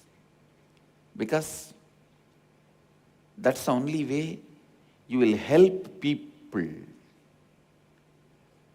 See, a formal class like NDY, organized Kalpataru, that is one way of helping. But this informal Vakyartha Sadas is one of the deeper way of helping. Because more and more individuals will be connected. And today onwards, I also wanted to open up our enriching temple. Every day evening, the same satsang time in the morning, 7 to 8, evening, 7 to 8 Vakyartha Sadas in our enriching temple. All the phone lines will be open for Vakyartha Sadas. You can call in. We will also evolve a system where we will have a large conference calls, where anyone can call in and participate in those Vakyartha Sadas. More and more Vakyartha Sadas need to be conducted. Only then people will work on these great truths, ideas, concepts. Yastu sarvani bhutani atmanyevanupashyati sarvabhuteshu chatmanam tato na vijugupsati. These great truths need to be celebrated. They need to be celebrated.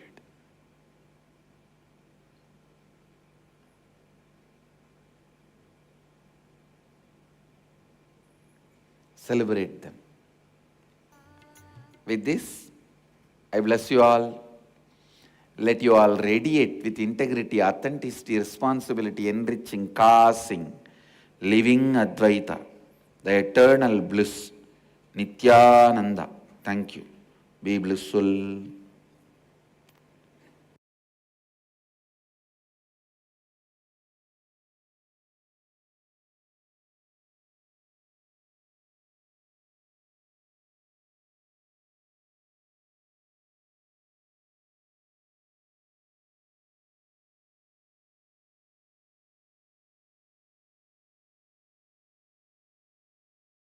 Nithyananda Dhyana Peetham, Nithyananda Nagar, off Mysore Road, Bidadi, Bengaluru.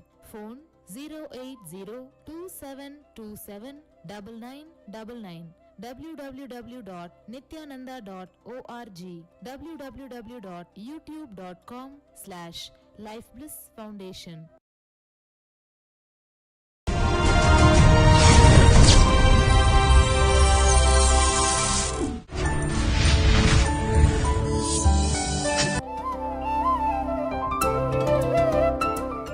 Nithyanandeshwara Samarambha Nithyanandeshwari Madhyamam Asmadacharya Varyantam Vande Guru Paramparam.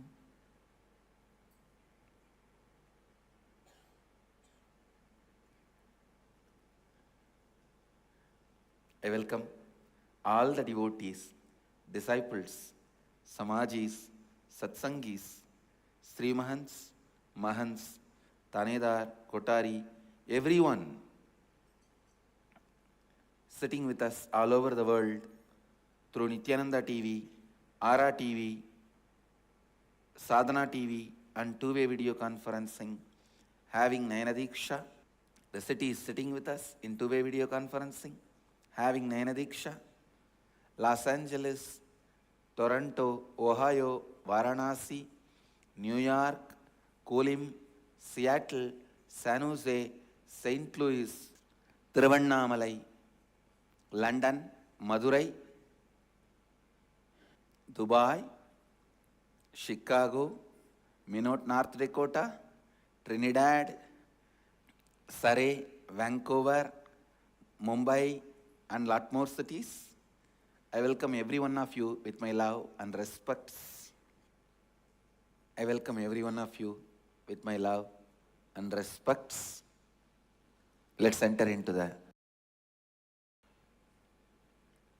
6th verse.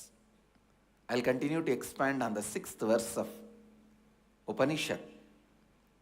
Please recite along with me. Yastu sarvani bhutani atmanyevanubashyati sarvabhuteshu chatmanam tato na vijugupsate. Yes. One who indeed lives by seeing as it is the whole existence existing in the consciousness, the self itself, and the consciousness existing in the whole existence by virtue of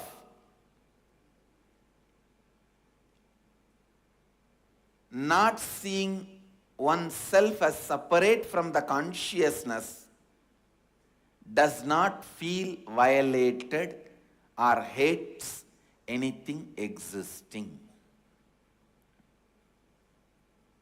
One who indeed lives by seeing as it is the whole existence, all manifest and unmanifest beings existing in the consciousness itself,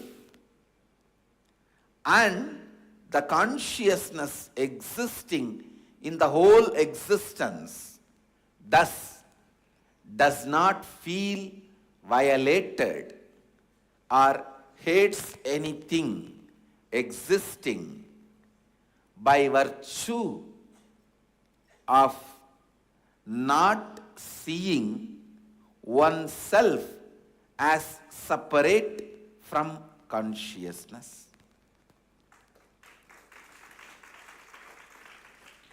Listen. Of course, I am not Bharatanatyam dancer. If I learn, maybe I can put more mudras for not seeing all that mudras. Anyhow, understand.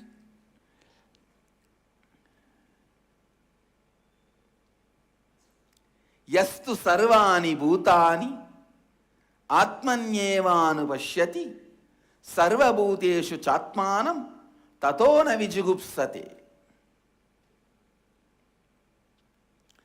So the concept you have about you plays a very important, major role in the way you live, the way you exist.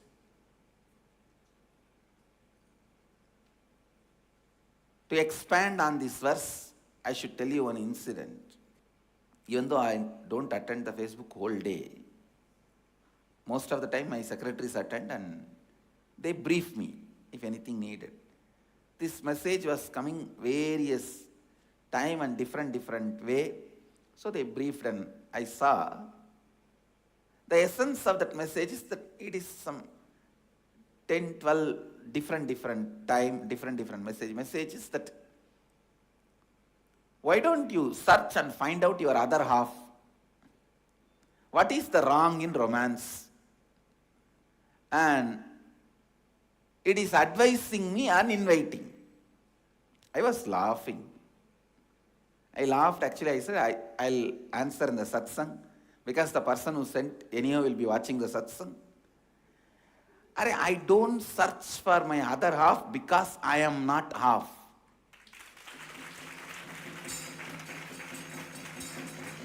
Understand? Understand?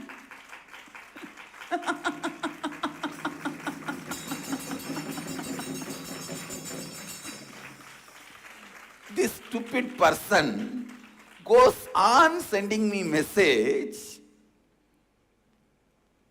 and I think a few nuts, screws become loose. Giving me logical references, supporting his or her theory, that person's theory. And what is the wrong in romance, and what is the wrong in searching your other half? So I thought I'll put the full stop once for all to these messages. Understand, I am not searching for my other half because I am not half. I am already full. I am complete.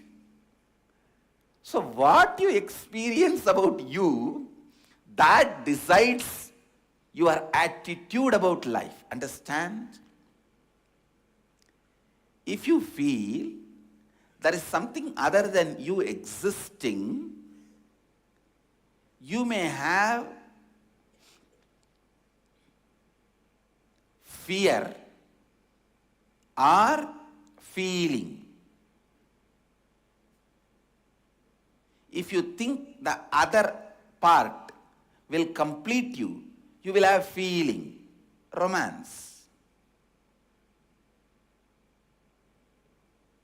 If you have an ounce of romance in the room, everything will be clear, then fear will start happening. That's all. Listen.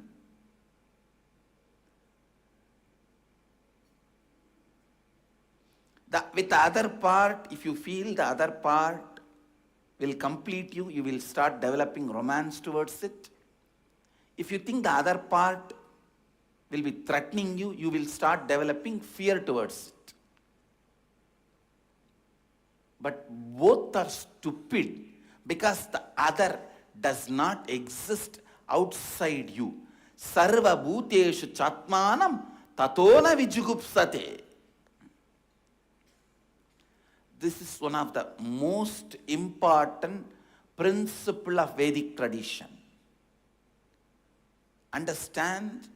You might have heard this in many books, but you should not mistake hearing the same principle in many books and hearing it from the Upanishad. It is the ultimate declaration. It's God speaking.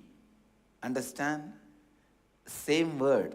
If it comes from the different person's mouth, it has different value. Yastu sarvani bhutani atmanyevanu pashyati. The Upanishads, the cosmos, declaring its own authority authentically in this verse. This verse is a truth and technique which can be practiced. One who indeed lives by seeing as it is the whole existence, all unmanifest beings existing in the consciousness itself, and the consciousness existing in the whole existence, thus does not feel violated or hates anything existing, by virtue of not seeing oneself as separate from the consciousness. In the inner awakening, we have a technique of manana. How you see everyone based on your own reflection. How you have an idea and opinion about everyone. How you perceive everyone based on your own reflection. When you understand that, you will catch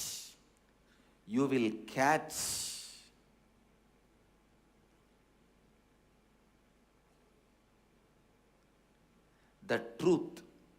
Everyone is ultimately mirror of you. And if you change, everyone will change.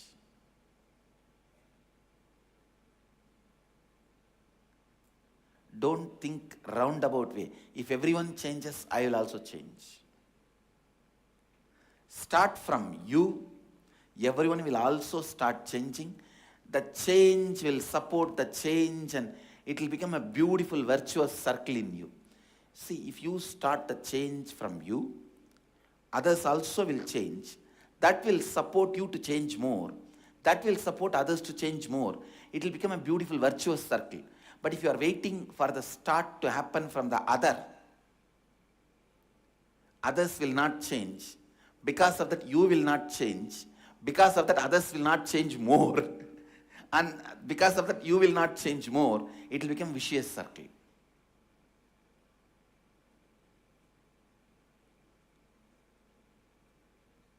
Blessed are those who decide to start the change.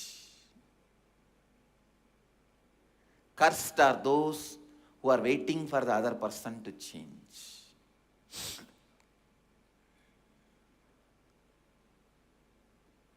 Blessed are those who decide to be the first in the transformation process. When you open up, other will open up. When you become unarmed, the other will become unarmed. If you are waiting, let the other happen. Till then, I'll wait. Other will never start, and they will start piling up more weapons. You will start piling up more weapons. This hypocrisy goes on as a vicious circle.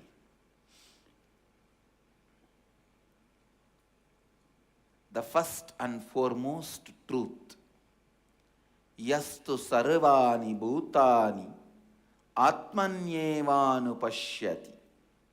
One who indeed lives by seeing as it is the whole existence, all unmanifest and manifest beings.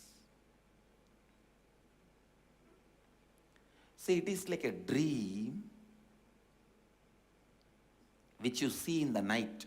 Only in the morning after waking up, with your cognition, you decide whether it is a good dream or bad dream. Otherwise, dream is a dream is a dream. Same way, life is a life is a life. When you start judging, you start feeling whether it is a good or bad. Yastu sarvani bhutani atmanyevanu pashyati. One who indeed lives by seeing as it is the whole existence, all unmanifest and manifest beings existing in the consciousness of the self itself.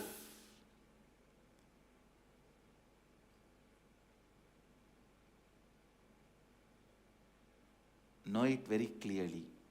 Everything exists in you. Understand?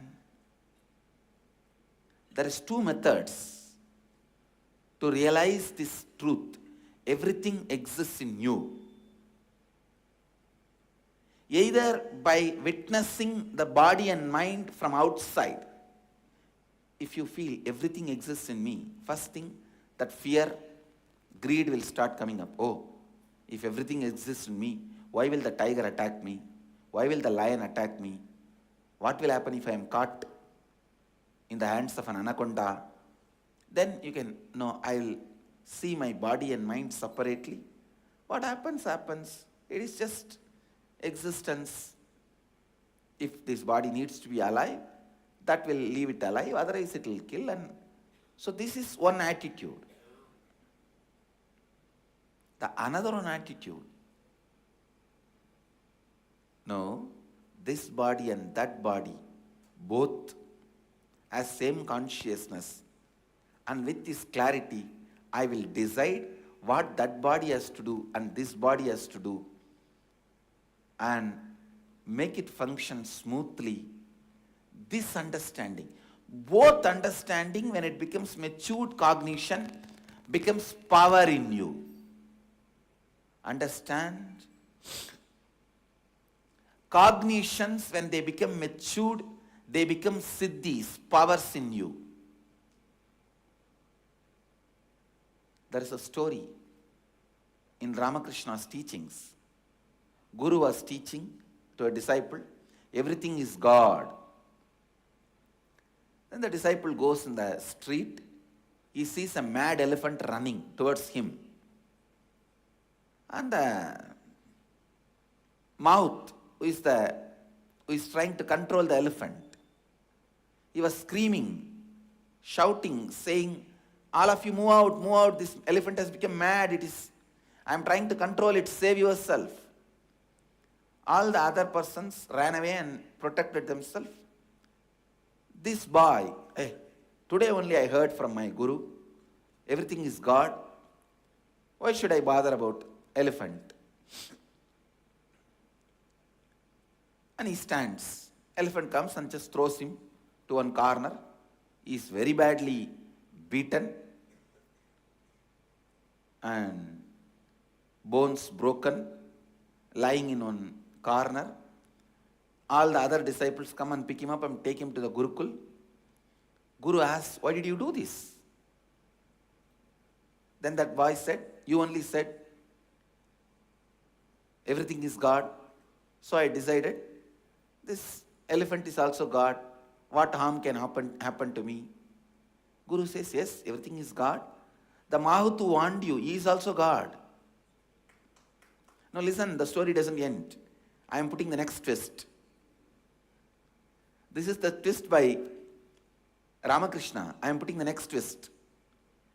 Actually, for this boy, the cognition has not become a matured cognition.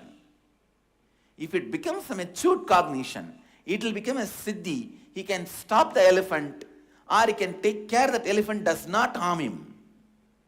Or, even if that elephant throws him, his body will not be harmed. Even if something happens to the body, he will not have suffering. So many layers can happen. So much is possible if the cognition becomes matured.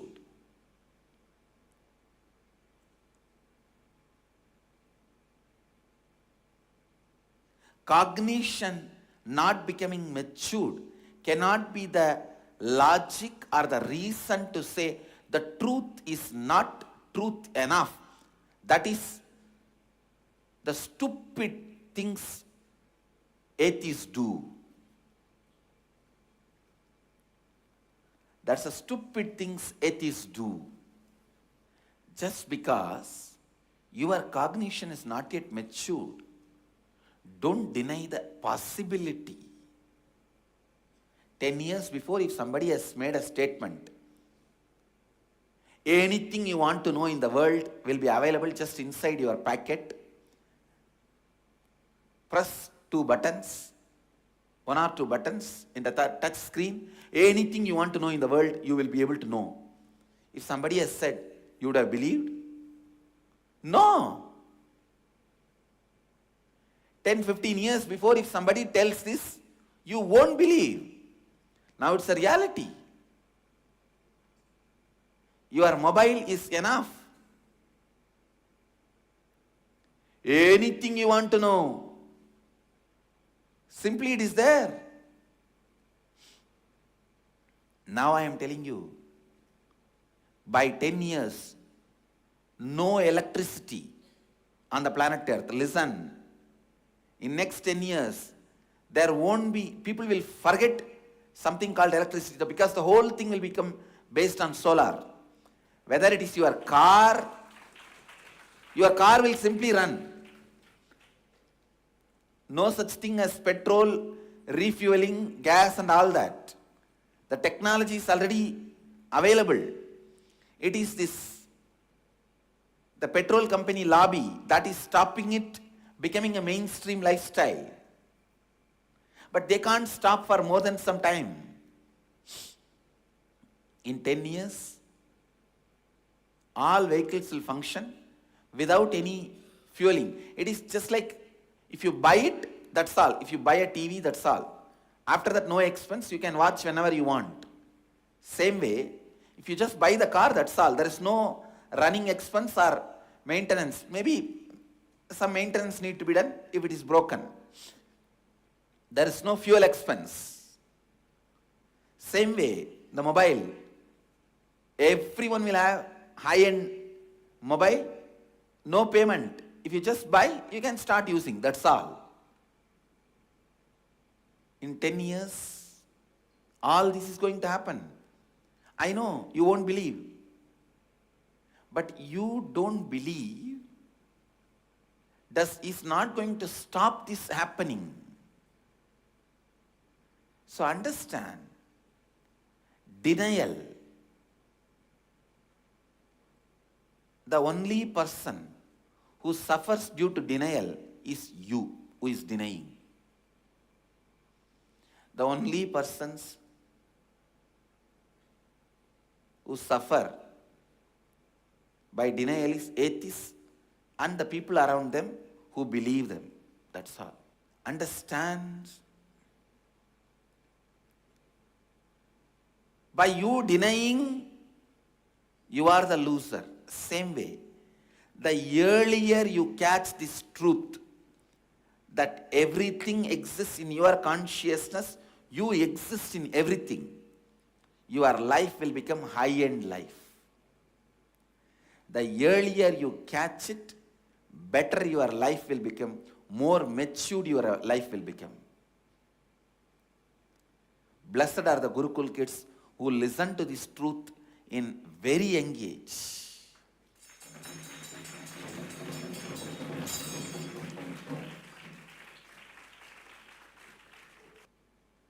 Maturity of the cognition is possible for Gurukul kids because it is going inside in a very young age. For adults also it is possible by completing all the immature cognitions and awakening it. I tell you,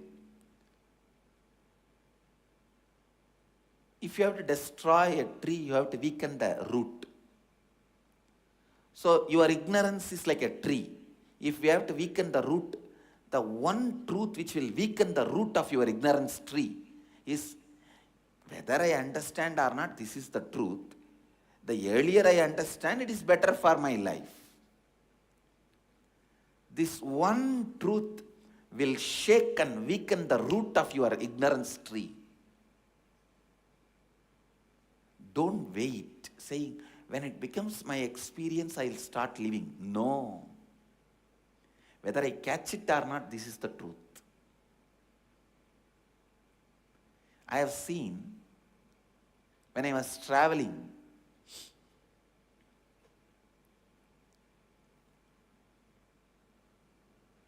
in my wandering, when I was doing my spiritual yatra,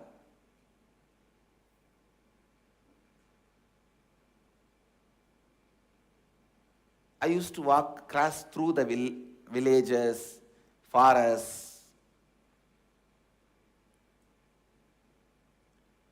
Some villages, there will be few people who will try to steal the trees from the forest. But in the forest there is a law, only if some tree dies naturally, you can cut it and take it. You can't cut or kill any tree. So these fellows who want to steal the trees, what they will do, they will just pour little acid in the root of the tree. In 1 month it will dry and die. No one will know how the tree died. The forest officers will think, okay, this tree is dead. And these cheats who want to steal the tree, they will cut that and take it. I tell you, the acid to dry your ignorance tree is, whether I understand or not, this is the truth. The earlier I cognize it, my life will become matured and high-end life. The earlier I catch it, earlier my life will become high-end. Because this truth, yastu sarvani bhutani atmanyevanu pashyati, will bring so much of healing and excitement, joy in you. Yesterday night till 11 o'clock I was sitting with some of my mahans and talking. And I was having that steam with eucalyptus oil to remove this cold. That's one of the natural process, like burning the turmeric and smelling that smoke and putting the eucalyptus oil and in the hot boiling water and catching that smell.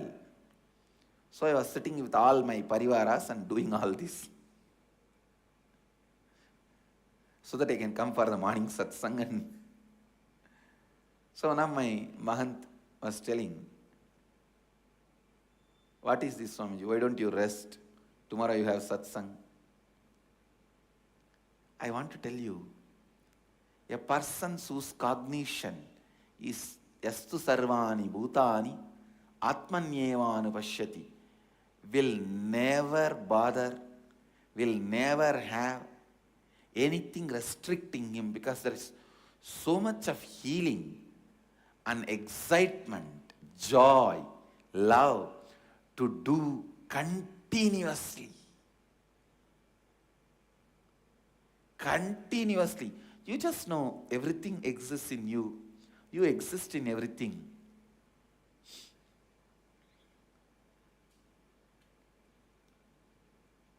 Romance with the life, not because it is your other half, because it is you. Understand, as long as you are searching for the other half, even if you get it, he will be half, you will be half. It will never be complete. Only when you understand the person you are searching for you is you, you will be full, he will be full. It will be completion, from completion to completion.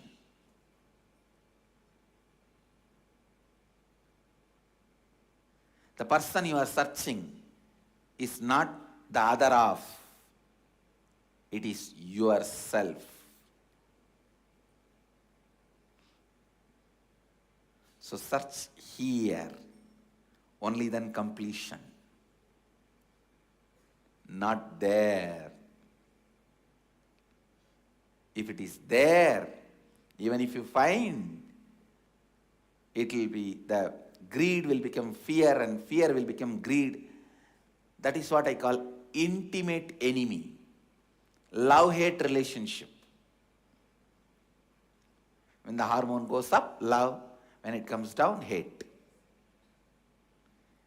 It's a fight between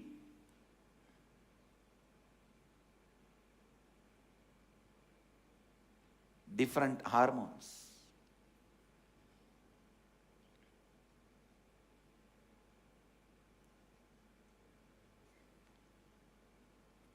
It's a fight between testosterone and adrenaline. All your fear and greed is a fight between testosterone and adrenaline. The testosterone is high, you call it as love and romance. If the adrenaline is high, you call it as a fear and hatred. Yastu sarvani bhutani Atmanyevanupashyati sarvabhuteshu chatmanam tato na vijugupsate.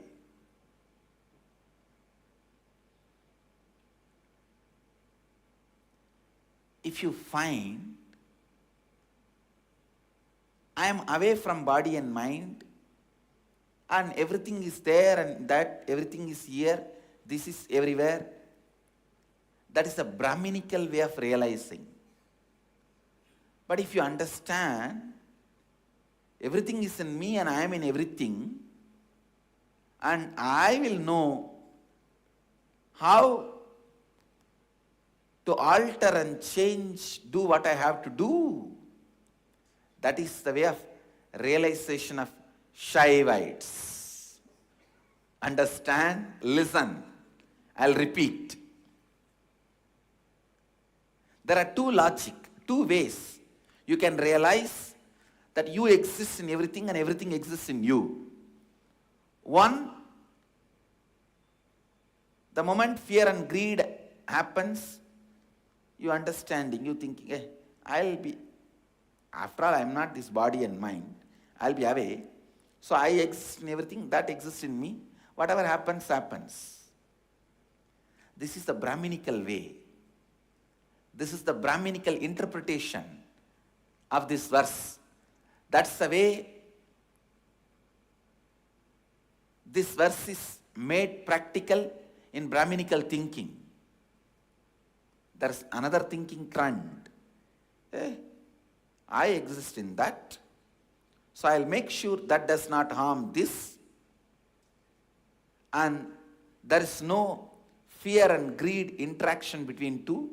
Both live in a beautiful space of oneness, and I know how to make that do what this wants, this do what that wants, to keep in the space of completion. This is the Shaivite way of thinking.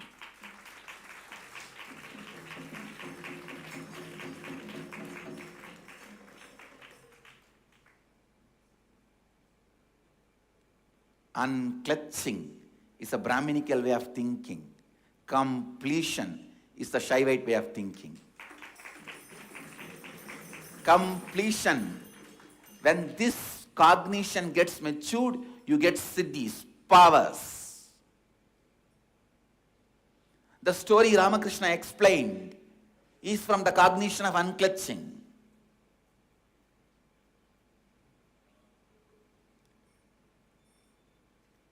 If I look into the same story, I'll say,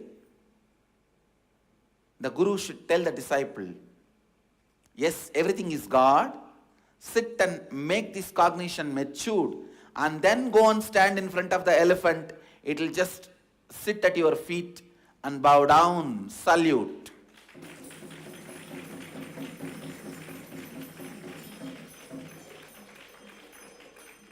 First, make this cognition strong and mature. Look into all your enemies' eyes. See that they start responding the way you want. Then go out and stand in front of any challenge. It will simply subdue and do as you want. This is Shaivite cognition.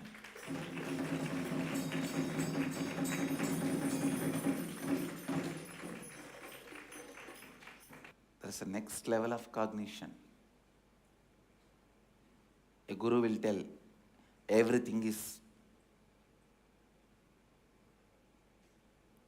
consciousness. You exist in everything. Everything exists in you. This is the truth. You don't even need to wait for this truth, this cognition to be matured in you. Go and face the challenges till it becomes matured in you. I will protect you and see to it how this cognition responds to me. It will respond the same way to you. Once it becomes matured, it will automatically respond to you in the same way. Till it becomes matured, I am there to protect you and save you. Go and do it. This is Nithyananda way of interpretation.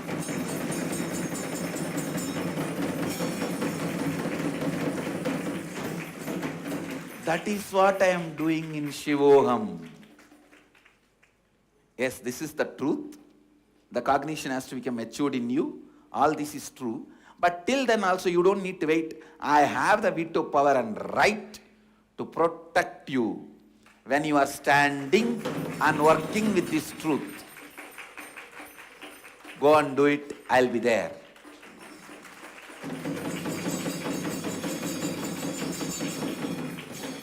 And I am responsible for the elephant to bow down in front of you.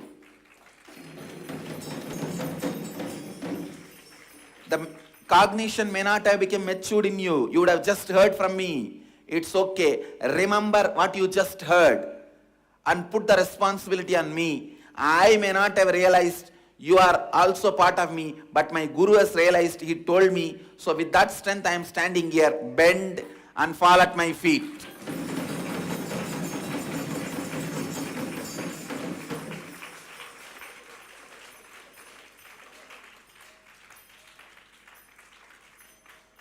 This is my way of interpreting. Understand? And I tell you, I am doing this for last 15 years. I have not put any of my disciples in any crisis or risk. Nobody has died, nobody has been destroyed, nobody lost, nobody has been put in risk. This 15 years of my performance is sufficient proof and enough trustworthy, reliable resume. I have a trustworthy, reliable resume of protecting my disciples who stand with the truth which I am sharing, even if it is not become their experience, saying, I have not realized it. This has not become my cognition, but my master's cognition. And he told me, he never lies to me. His integrity, I stand with that strength. I am facing, come on.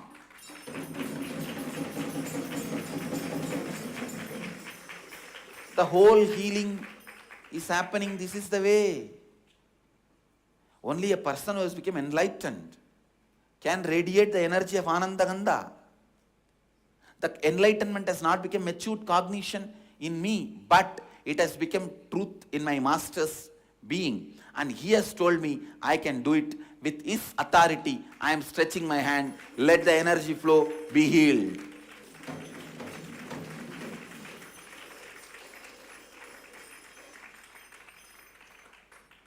I have done it with my millions of disciples successfully, and I am doing it successfully. That is why I say this is a honest, integrated, authentic, responsible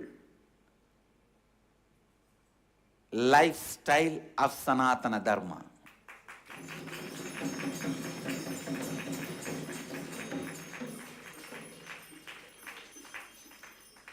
That is all I am doing in Shivoham process.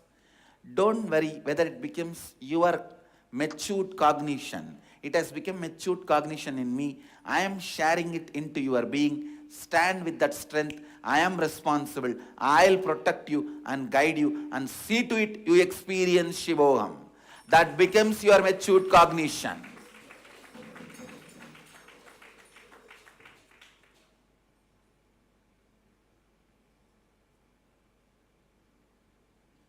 Unclutching is Brahminical way, completion is Shaivite way, giving boon is Nithyananda way, the way of Shivoham.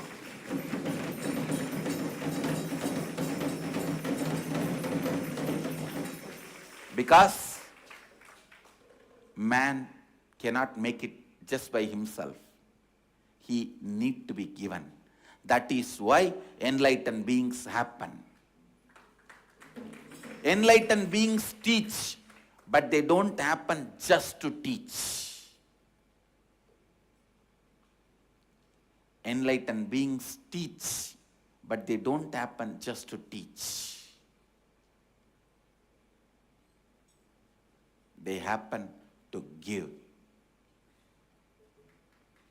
Teaching is one of the preliminary method way for giving.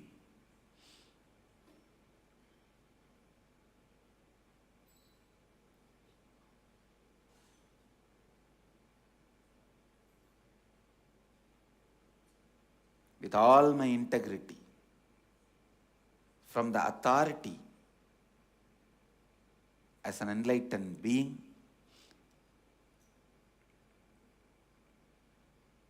authentically,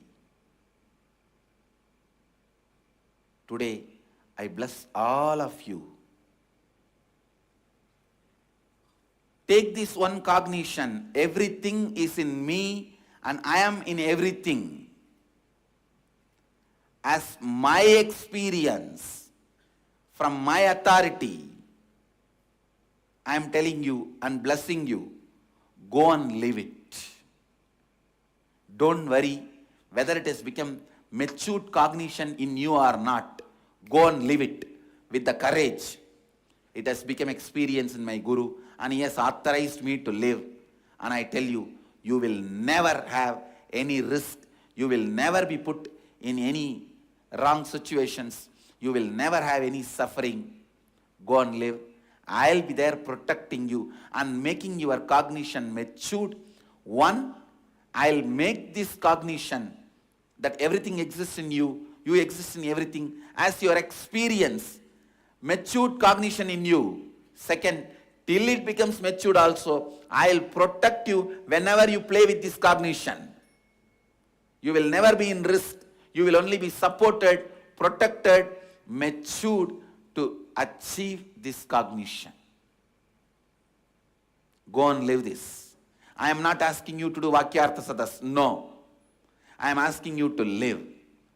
From morning till evening, live this. Today's Vakyartha Sadas is how you lived this today whole day. You are going to share in the evening in Vakyartha Sadas only how you lived this truth. That everything exists in me, I exist in everything. How you shared, worked, lived this truth in your life. What all the risks you have taken and what was the result of that risk based on this cognition, and how this cognition has worked, how this cognition has become part of you, how this thinking has done whatever it has done to you. Bring this. And with all my integrity, authenticity, from the authority of an enlightened being,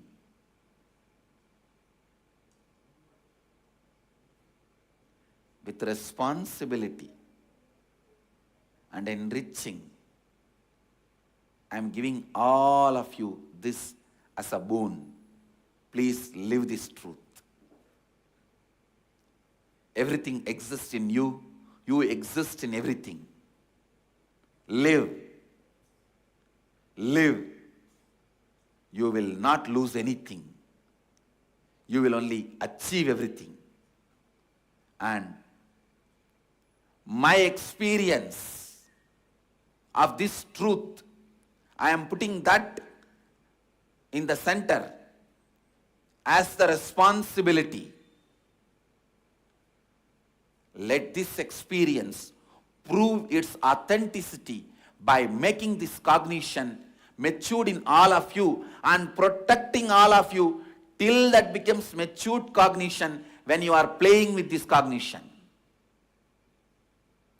Even if it has not become matured cognition, even while you are playing with this, let you all be protected, let you all be supported. This experience which happened in me, that is responsible, that will do this job.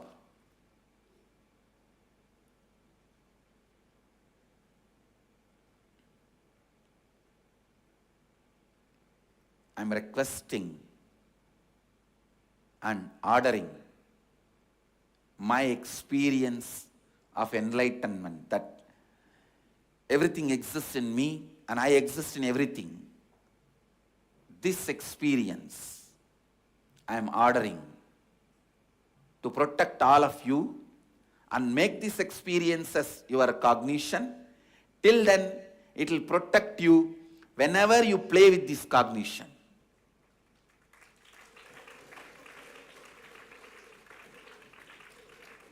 Without putting you in any risk and helping you more and more, supporting you more and more, showing many miraculous, beautiful happenings in your life so that you become strongly able to believe and live this cognition.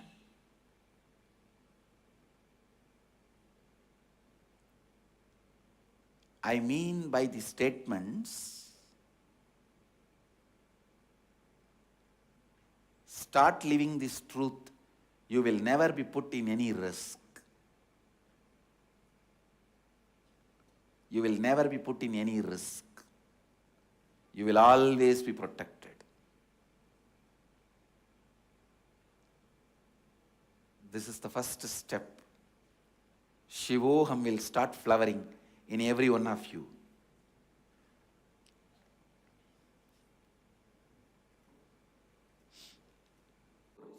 Singapore.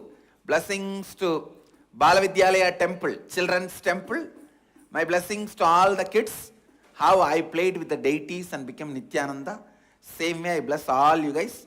You will all play with deities and become Nithyananda. Blessings to all you guys.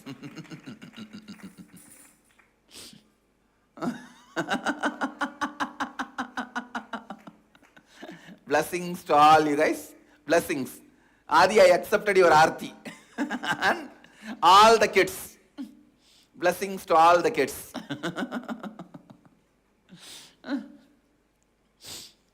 We will start thousands and thousands of children's temple. Blessings. And Mahadeva and Devi and me, all of us will be present and bless all the kids who play with us. And I'll also make myself available through the deity just to play with the kids. I'll answer whatever they ask. I'll talk to them. I'll relate with them. I'll materialize vibhuti, kumkum, honey, all that. I'll play with them.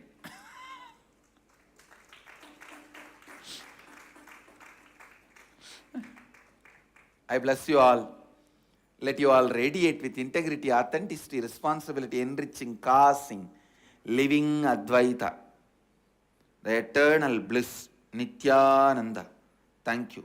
Be blissful.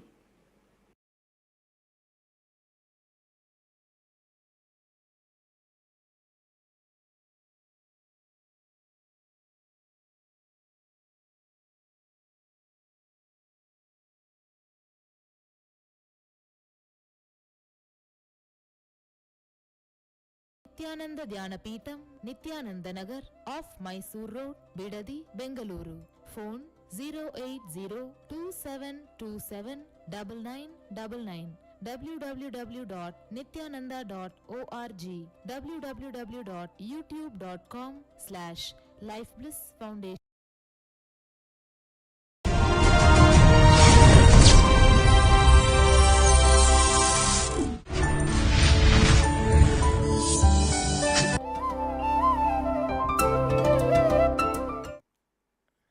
Nithyanandeshwara samarambam, Nithyanandeshwari madhyamam, asmadacharya parayantam, vande guru paramparam.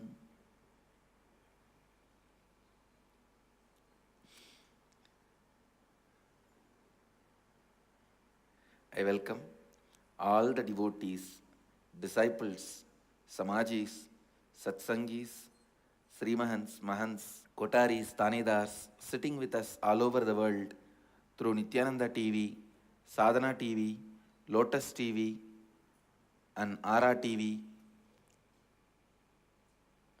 and sitting with us in two-way video conferencing, having Nayana Diksha, cities sitting with us all over the world, having Nayana Diksha, Los Angeles, Toronto, Kuala Lumpur, San Jose, Ohio, St. Louis, Austin, Seattle, Enriching Temple, Wellington, New Zealand, Oman, Sivagangai, Charlotte, Sri Salem, Dubai, Madurai, Hyderabad, Gupta Kashi, Minot, North Dakota, Doncaster, Guadalupe, Trinidad, San Antonio, Texas, Houston, Texas, Vancouver, and Singapore, Mumbai, Selayang, Malaysia, Tallahassee, Florida, Rajapalayam, Charlotte, Guadalupe, and some more cities. I welcome all of you with my love and respects.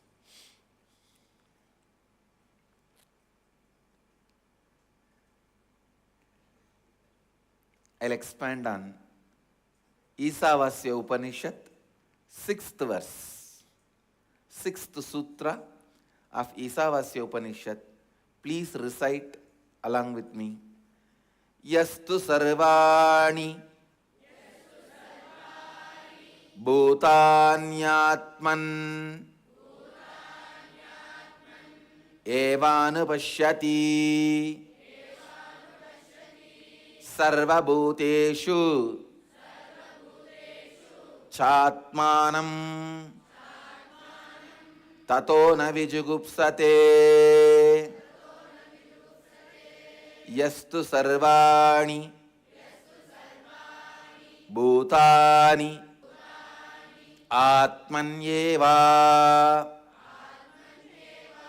anupashyati sarvabhuteshu chatmanam tato na vijugupsate.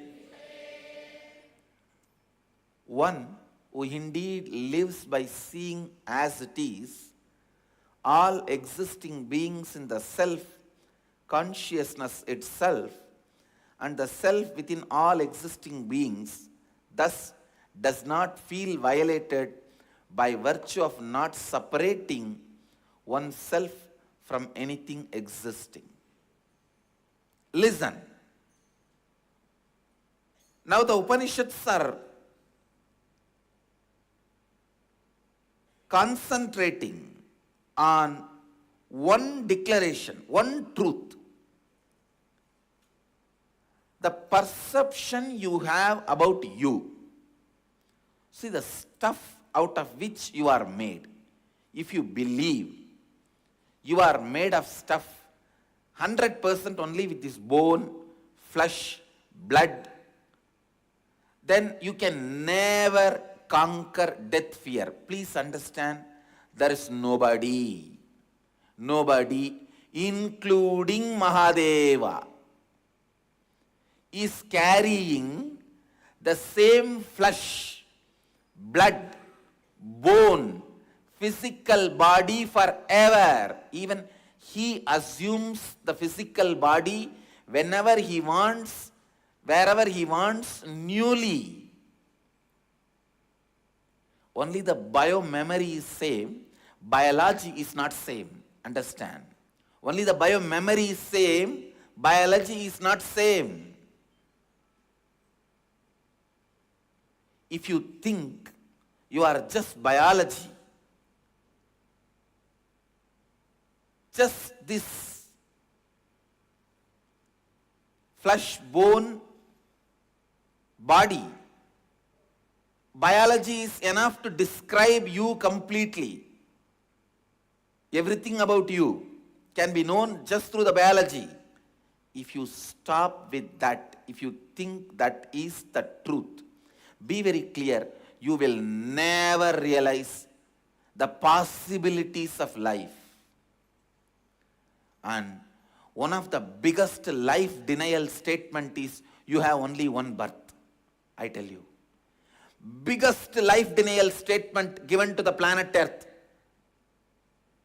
Worst belief human beings are pushed in is, you have only one birth. That happens because the idea you are just this physical body, biology is enough to explain everything about you. No. Please understand, as long as you are thinking you are just physical body, your ambitions, your aspirations, your desires, your fears, everything will be so immature. It will not have any depth. All it takes to please you is just little bit of pleasures. The tip of the five senses. The tip of your tongue is pleased, you are pleased. Your eyes are pleased, you are pleased. The touch, your genitals are pleased, you are pleased. The music, sound, your ears are pleased, you are pleased. Please understand, you are not that small guy.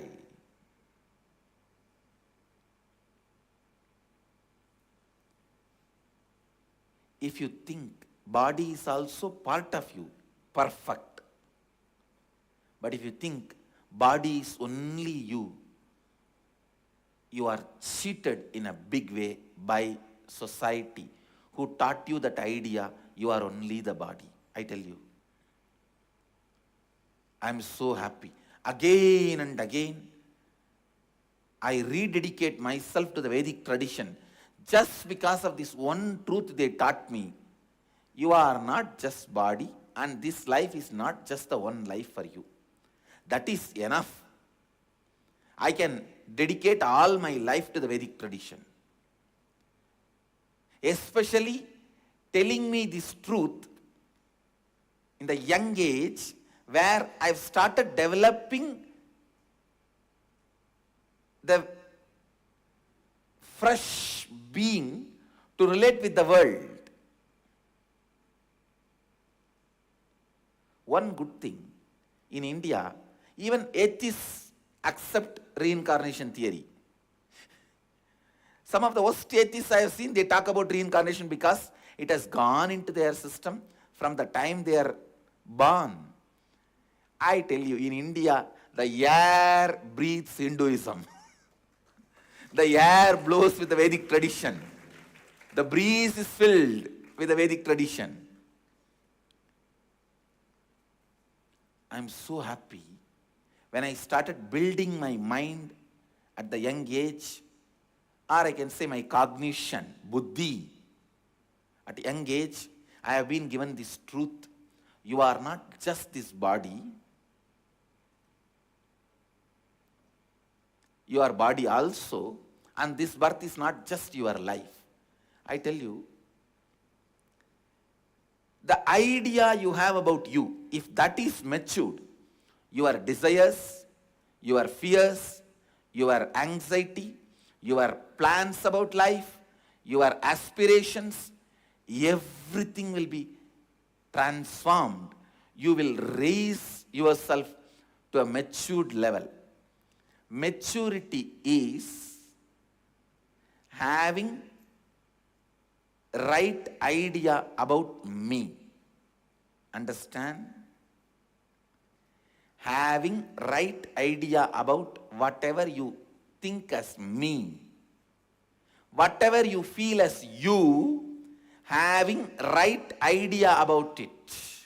Understand? Your life is not made of the situations outside, but it is made of the stuff you are made inside. Same hot water, boiling water. Put the potato, it will become soft. Put the egg, it will become hard.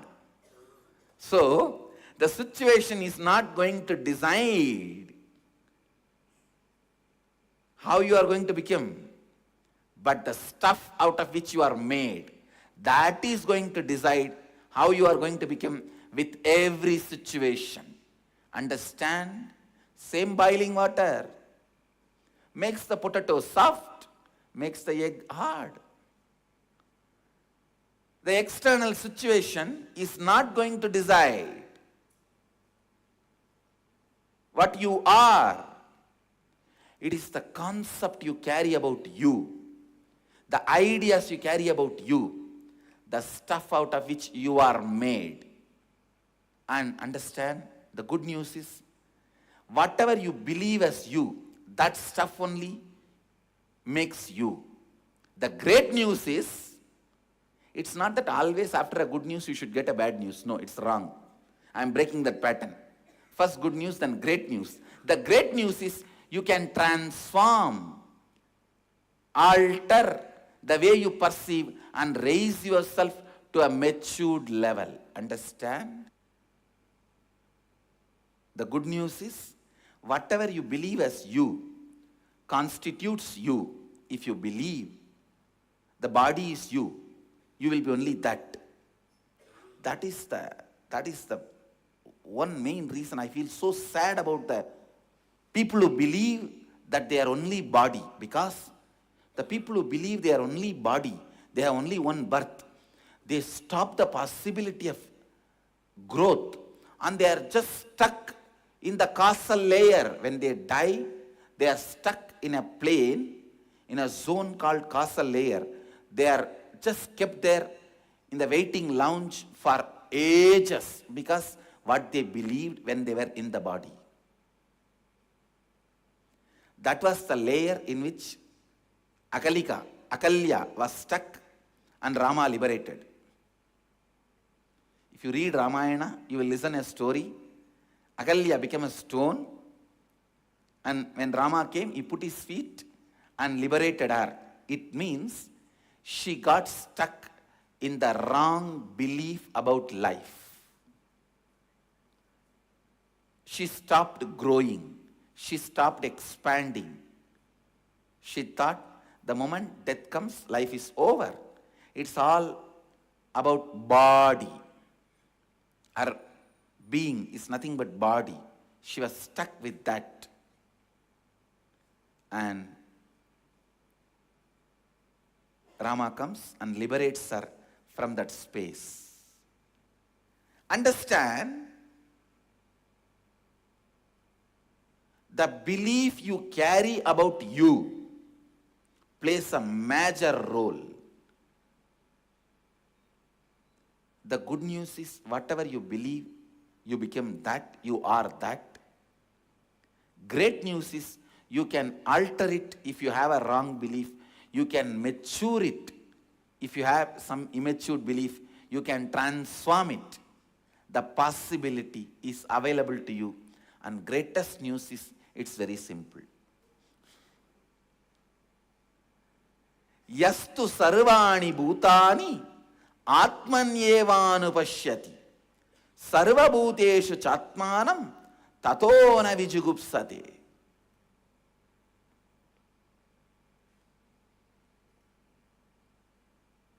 The Upanishadic rishis,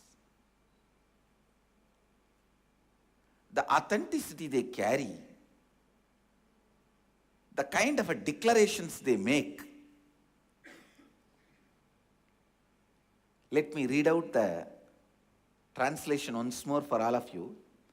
One who indeed lives by seeing as it is all the existing beings in the self itself, and the self within all existing beings, thus does not feel violated by virtue of not separating oneself from anything existing.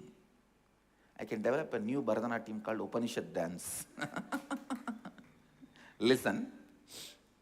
One who indeed lives by seeing as it is all existing beings in the self consciousness itself, and the self within all existing beings, thus does not feel violated by virtue of not separating oneself from anything existing.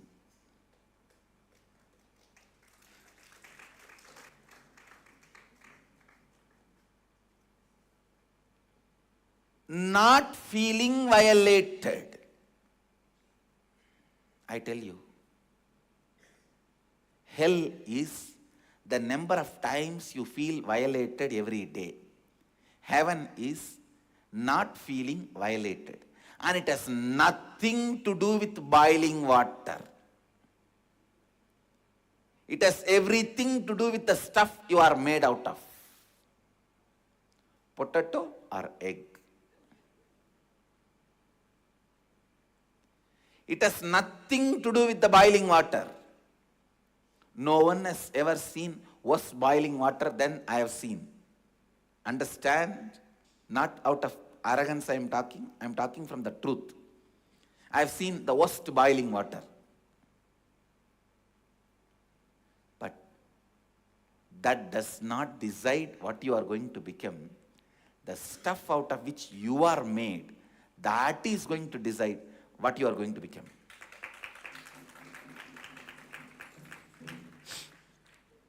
Are you a potato or egg?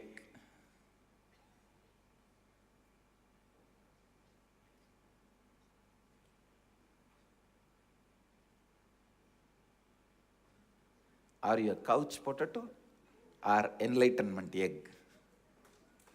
That is going to decide. Understand? The external situations does not decide you constantly feeling violated or you constantly feeling strengthened. Whenever I face the boiling water, I only felt possibility for reinventing me is available. Yes, now I can reinvent myself in a much better way. I tell you,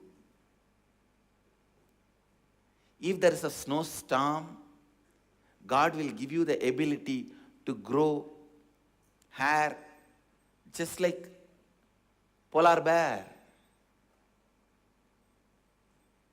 Be very clear. Never ever your existence is denied. You are tortured unless you decide to torture yourself. Neither poverty nor disease or death itself can violate you. One of the biggest problems we carry, before even life attacks us, we conclude and decide life is going to attack us and commit suicide. Stop this pattern of constantly feeling violated. I am telling you, the most stupid pattern a human being suffers is feeling violated, and when you tell them, they get angry towards you. That is the worst thing. When I tell them, Arey, listen, even death cannot violate you. Neither your poverty nor your disease or any depression, nothing can violate you. Whoever understands that, with whoever's inner space this statement echoes, you feel connected to it. You just feel, yes, it seems true, you are Mahadeva. I tell you, the one and only basic blood group of Mahadeva, I'm using a new word, Mahadeva's blood group. If you want to become Mahadeva's blood group, if you want to join his club of Shivagana, just one truth, nothing can violate you. Remember that. Whatever you think, your ignorance, your instability, your depression, your disease, your poverty, or any other problem you imagine you have, or you really think you have, or which is there, including your death, listen, nothing can violate you. Live like Mahadeva. Be crazy. No, that brings a kind of a craziness. When you are clear that nothing can violate you, the word crazy also is not complete. In the society, cranky fellows are considered as crazy. But I am telling you, be crazy out of powerfulness, not powerlessness. When you feel powerful, you will carry that light craziness. That will be grace. I tell you, that will be grace, not just craziness. In your dance, in your steps, in your thinking, the way you sit, the way you walk, the way you talk, the way you carry you, let this one truth be the undercurrent. I cannot be violated. I cannot be violated. Violation means, listen, I am defining. Violation means something external can put me in suffering. That feeling is violation. Violence can happen to me. That feeling, that belief is violation.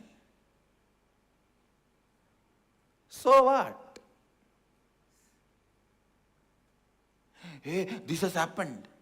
So what? Hey, this has happened. You don't know. You lost the job. So what? Morning accident happened. You don't know. Somebody in your family died.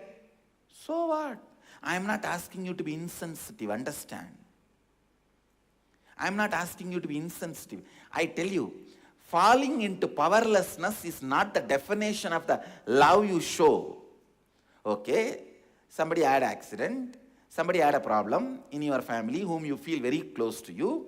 You fall into powerlessness, roll on the ground and express your love extremely. Is it going to help that person or you? Do what needs to be done. Give them the best medical care, moral support, psychological support, love from powerfulness. I tell you, the wrong brainwashing is done to you by society.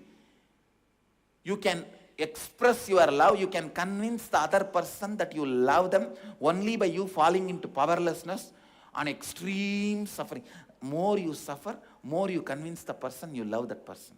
It's the stupidity you carry. No.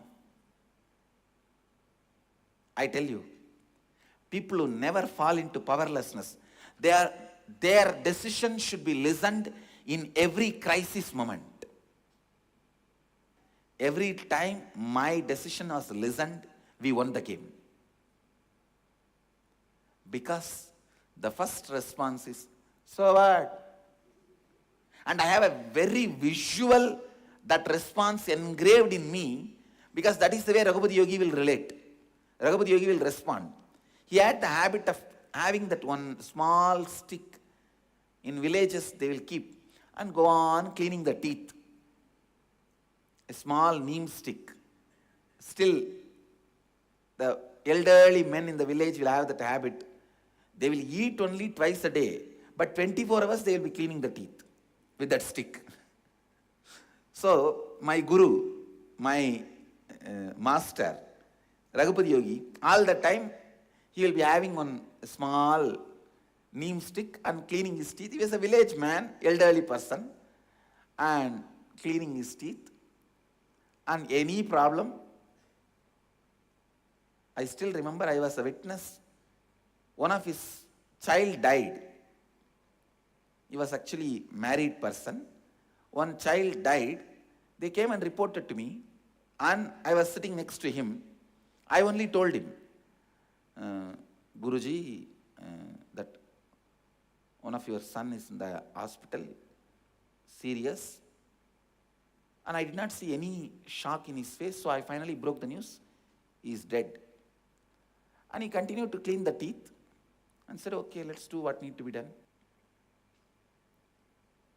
I am not saying be insensitive. He was not insensitive. He just knows he cannot be violated. I tell you, establish yourself. You cannot be violated. That brings you the strength of Mahadeva. Immediately your DNA starts vibrating in the same space of Mahadeva's DNA. Anybody wants Mahadeva's DNA? Blood transmission with Mahadeva? Take this concept and from today go on digesting it. Yastu sarvani bhutani atmanyevanu pashyati sarva bhuteshu chatmanam tato na vijigupsate. I cannot feel violated. Why I cannot be violated? Because I am there in everything exists, and everything exists is there in me. I'll explain, I'll expand continuously. Listen, everything is your mirror. It's your mirror. Everything. You mirror what is mirrored by you. Whether you feel strong, weak, depressed, energetic,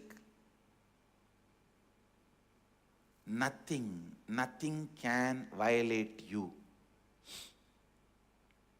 The wrong feeling, idea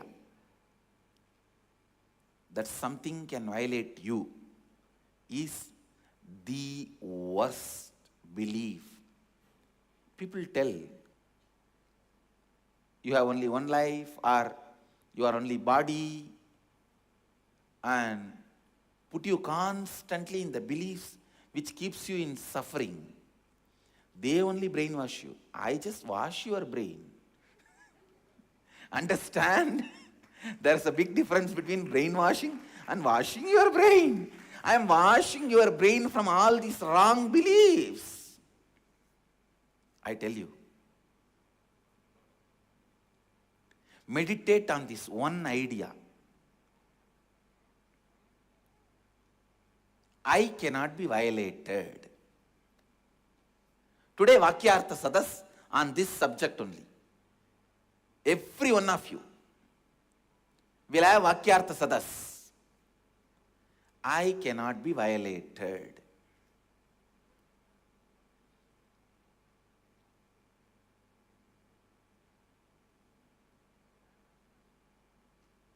I am not asking you to be insensitive.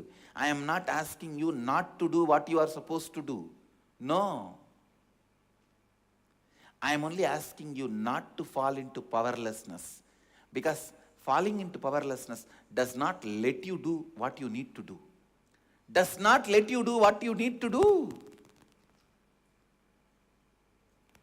Understand. If you understand the stuff out of which you are made, you will never feel you will be violated. If you know you are not potato, you are egg, you will never be afraid of boiling water. You know it's only going to strengthen you. And the fellows who put you in boiling water will be afraid. Oh God, what we have done. He has emerged now with more strength, more power, more clarity, more energy. What to do?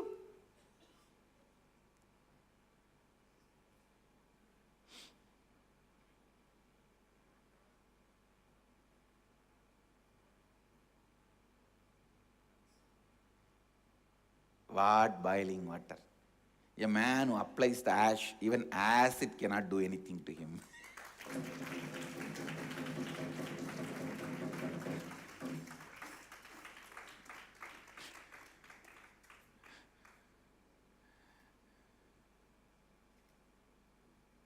Understand?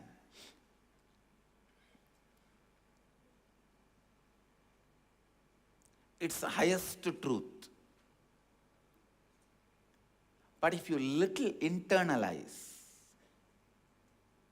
just understand, your body also immediately, so much of clarity, the new cognition will start happening in you.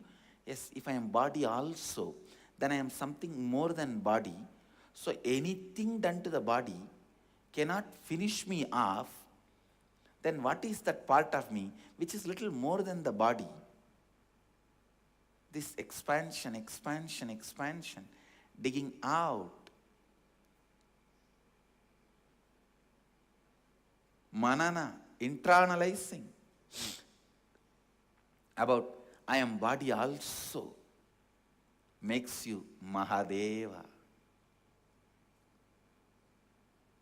In Bengal there is a tradition called Pahal.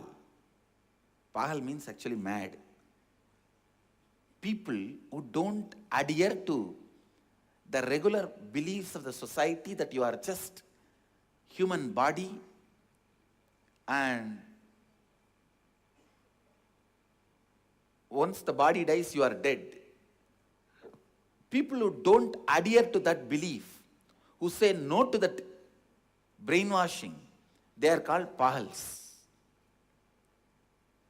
And slowly it became Bauls, the Baul mystics of Bengal.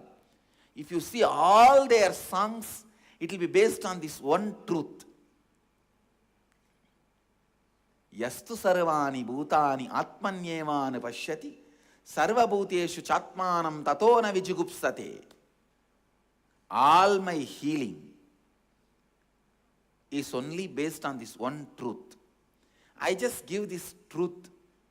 I cannot be violated as a physical experience to the biomemory to whom I am healing. See, when something has become solid experience in you, you can give that just like how you give this hand key. If I want, I can give this hand key to somebody. Because this is a solid experience for me. Same way, this concept I cannot be violated is a solid experience in me. That is what I am giving it to anybody who comes to me for healing. Into their biomemory, into their system. Any biomemory catches that, starts recovering like a magic.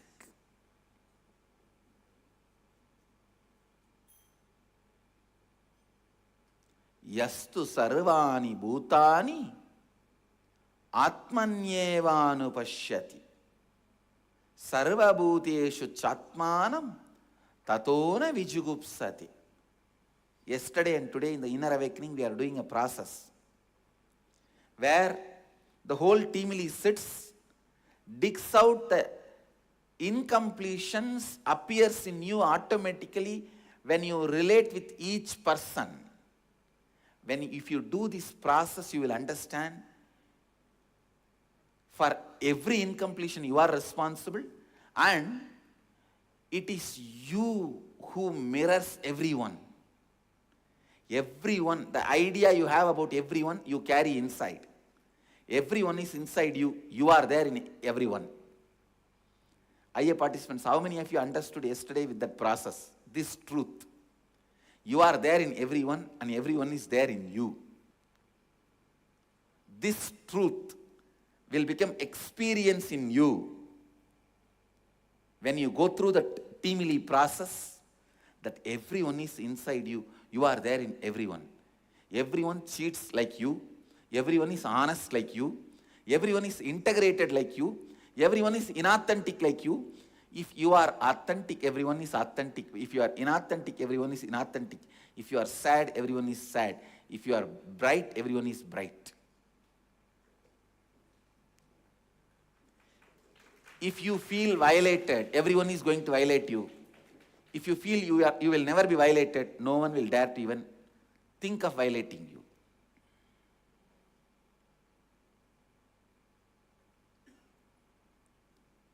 The fellows who are trying to throw the egg into the boiling water, it comes back like a bomb and attacks them back. So be very clear. Before you put anything in boiling water, be very sure, is it potato or egg?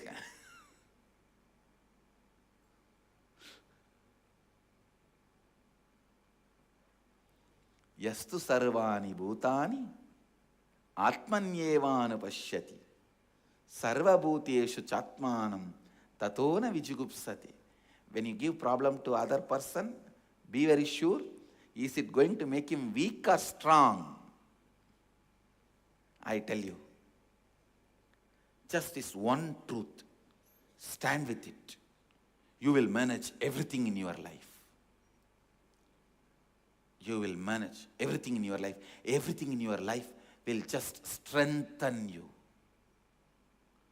Strengthen you. It will be just from strength to strength to strength to strength. In southern part of Tamil Nadu, there are some trees. Even if they get buried by natural calamity, in course of time they become stones. They don't just get disintegrated.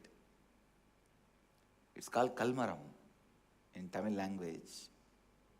If you go to Tiruvakkarai, Pondicherry, you will see those trees which has become stone. Even if they are buried, they don't get disintegrated, they become stone. Understand, it's a stuff out of which you are made.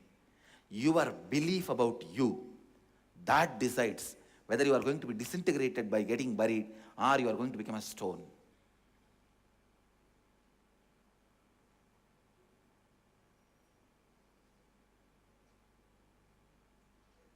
Whether you are going to be buried or you are going to be in Jiva Samadhi.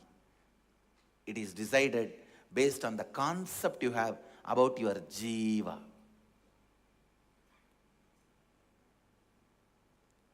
Even while you are living,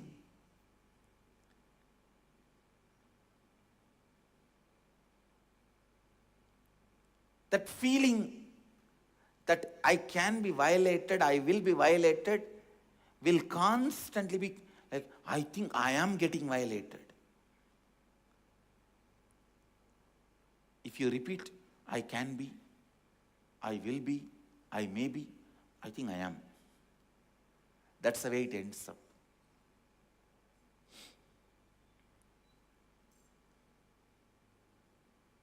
Just remember this one thing. Nothing can violate you. Sadasiva Brahmendra, one of the greatest saint, Siddha of modern era, his Samadhi is in Karur. Near Karur there is a small village called Nerur. In that village his Samadhi is there. When I went to his Samadhi, he gave me a grass as a blessing. That grass was this pure understanding that I cannot be violated.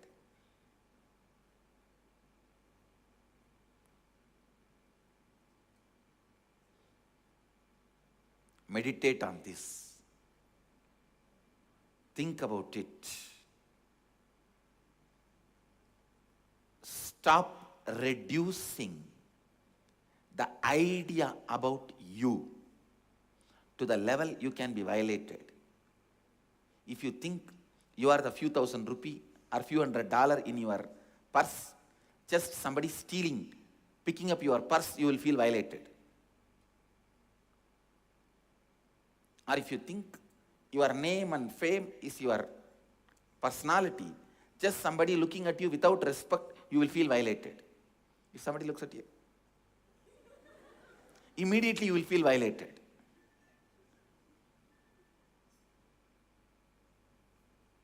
Understand, it is how you identify yourself that decides whether you will be violated or not. Whoever feels I can never be violated is my disciples. Understand? I am defining I am defining who is my disciple. Whoever decides, I cannot be violated. I'll never be violated. I am beyond any violation. You are Shiva Gana. You are embodying Mahadeva. Mahadeva is a principle. He is form also. Whoever catches that principle, your form is Mahadeva's form. Your form becomes Mahadeva's form. You will be radiating the grace of Mahadeva, the beauty of Mahadeva.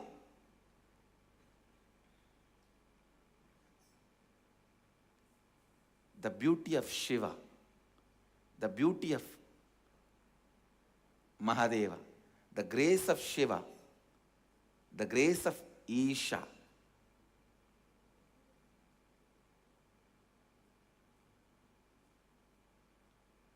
So today's Vakyartha Sadas is, subject for today's Vakyartha Sadas, I cannot be violated. Tatona Vichugupsate Yastu Sarvani Bhutani Atmanyevanu Pashyati Sarva Bhuteshu Chatmanam Tatona Vichugupsate Vichugupsate Na Vichugupsate Tatona Vichugupsate, therefore does not feel violated.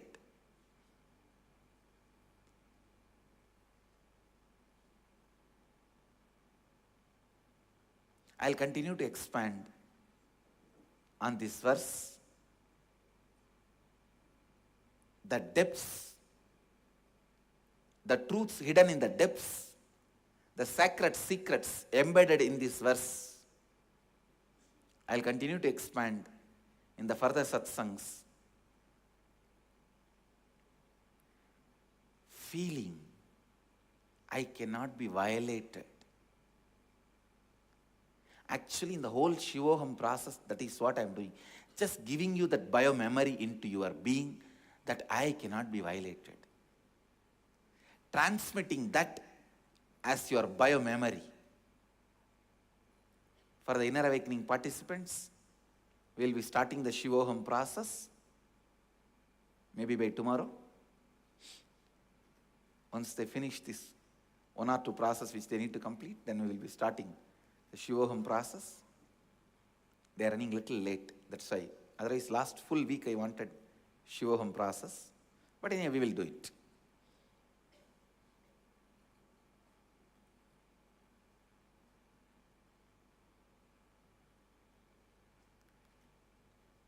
Start working from today with this one truth: I cannot be violated. Anything which can be violated is not me. Understand? Anything which can be violated is not me. Because I am Mahadeva. Shivoham. How can Shiva be violated? No. Anything which can be violated is not Shiva. I am Shiva. Start cognizing this logic. Start functioning from this logic.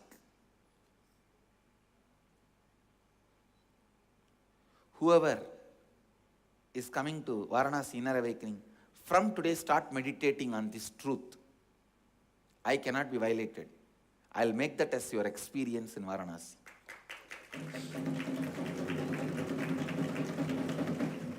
I'll make that as your reality. The truth, I cannot be violated. Anything which can be violated is not me. I am beyond it. I am beyond it. I am beyond it. Yastu sarvani bhutani atmanyevana vashyati. Sarva bhuteshu chatmanam tato na vijugupsati.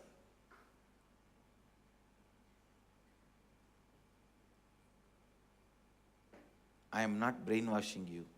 I am just washing your brain, which is already brainwashed with a lot of dirt.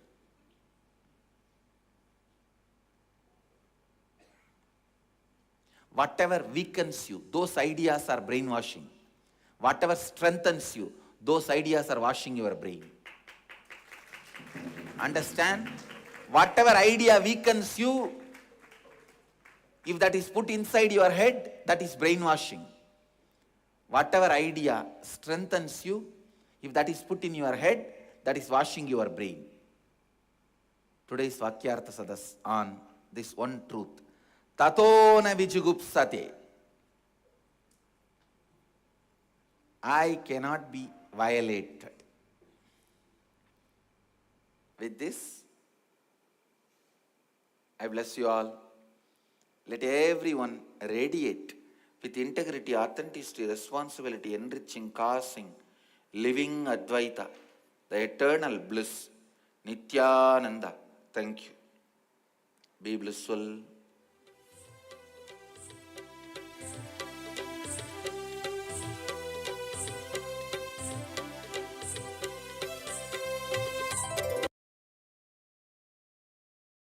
Nithyananda Dhyanapitham, Nithyananda Nagar, off Mysore Road, Bidadi, Bengaluru. Phone 08027279999. www.nithyananda.org. www.youtube.com/lifeblissfoundation.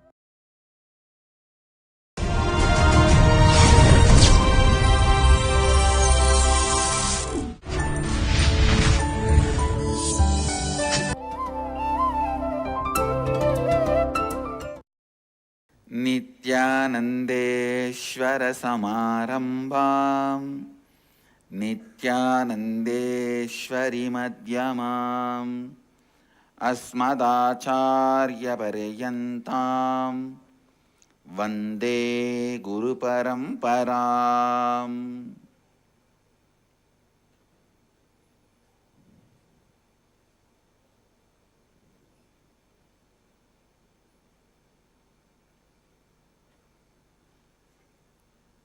I welcome all the devotees, disciples, Samajis, Satsangis, Srimahans, Mahans, Tanedars, Kotaris, everyone sitting with us all over the world through Nithyananda TV, Sadhana TV, Ara TV, and two-way video conferencing, having Nayana Diksha. Cities sitting with us through two-way video conferencing, having Nayana Diksha. Chicago, Naperville, Grasse, France, Minot, North Dakota, Dakota Dunes, Madurai, Slovakia, Ponca City, Oklahoma, Rajapalayam, Warrington, UK, Guadalupe, Indrani, New Jersey, Hyderabad, Gupta Kashi, Charlotte, Srisailam, Hong Kong, Sirgari, Dubai, Vaidyanatham, China, Los Angeles, Seattle, Oklahoma, San Jose, Oman, Sivagangai, Kuala Lumpur, Parani, Ohio Temple, Melbourne, Tiruvarur, St. Louis, Tirumala, Toronto, Tirukkailayam, Redmond, USA. I welcome all of you with my love and respects. Today, Rajarajeshwari Brahmotsavam, 10th day, Masi Maham, and Devi is gracing all of us in the form of Maha Saraswati on Hamsa Vahana.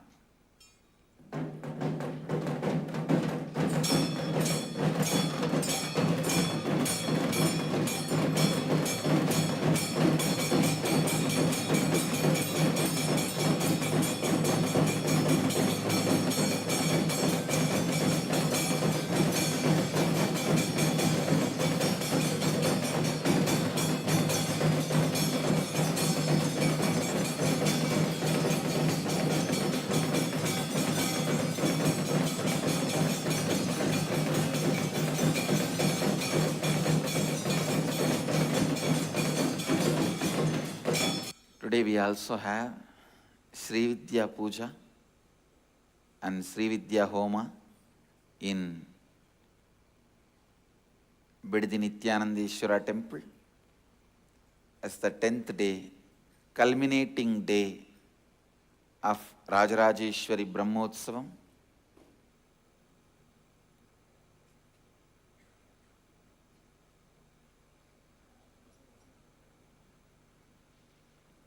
Let me enter into Upanishad Satsang.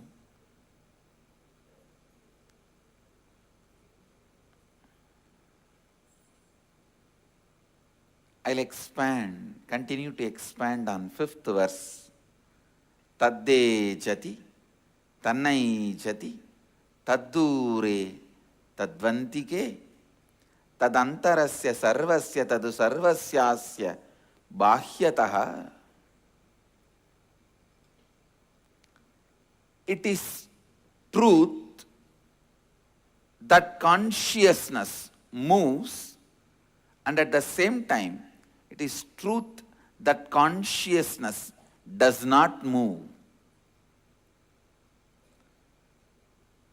Truth that consciousness is far off from the farthest space.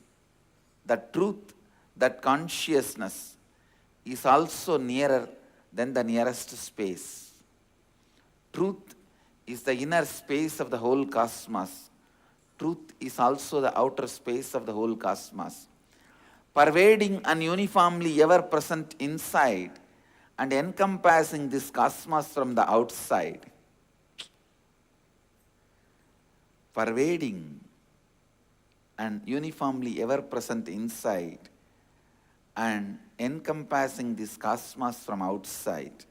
It's an amazing sutra. Please listen. What Upanishads wants to declare through this verse: break from something which is making you perceive inside, outside separately, moving, unmoving separately, antara, bahyata separately. Listen. Tannai jati, tadde jati, tannai jati.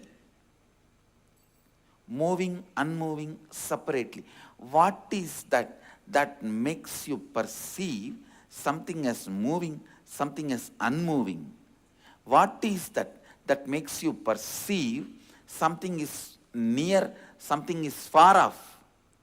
What is that makes you perceive something is inside you and something is outside you? Listen. I'm going to explain once more my enlightenment experience from the context of this verse. Listen. Please listen.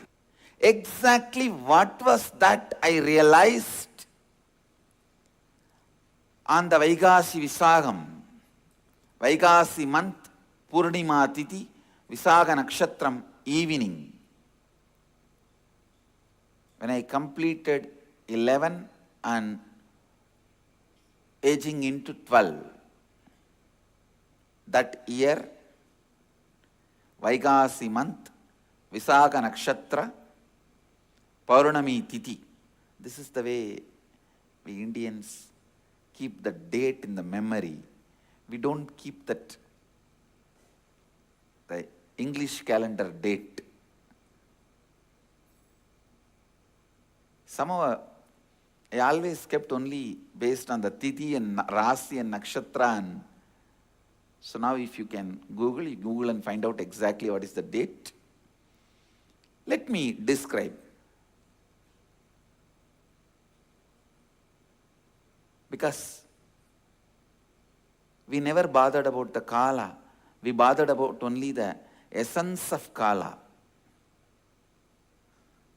When I completed 11 and moving into 12, that year this has happened. Listen, exactly what happened. Let me describe. As usual, I went and sat on one rock. I did not choose. Please understand. I did not choose. It was just a casual. Usually I'll sit here, there. Somehow that day I sat on one rock, which has become a Tirtha Kshetra now for all our devotees and disciples. I sat casually. Whenever I find time, I'll go and spend time in that space, in that area, because Devi became enlightened there. My Guru Vibhudananda Puri always used to tell, this is Devi's energy field. That place is called Pavalakkundru, Coral Hill. She used to tell, this is Devi's energy space, energy field. So I always used to go and sit there. I was sitting on a rock. To tell you honestly, I was not even doing some serious meditation. I can say in a way the whole ambience was so calm, so beautiful. I decided to close my eyes. Once I closed the eyes, the intensity of my yearning started taking over me. The intensity to realize myself, my true nature, started possessing me. It has taken possession over me. The Kathopanishad declares, Shraddha Vivecha. Shraddha just took over Nachiketa. All of you know how fear takes over you, greed takes over you. When a fear takes over you, when you have the panic attack, you just do things. You always feel guilty, shy, later on about it.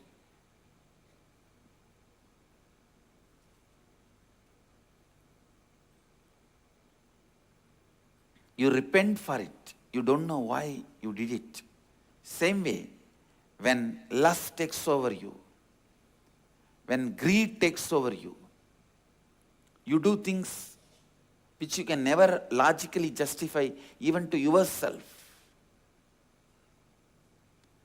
But when authenticity takes over you, it will be 10,000 times more intense than fear taking over or greed taking over. It will be 10,000 times more intense, powerful.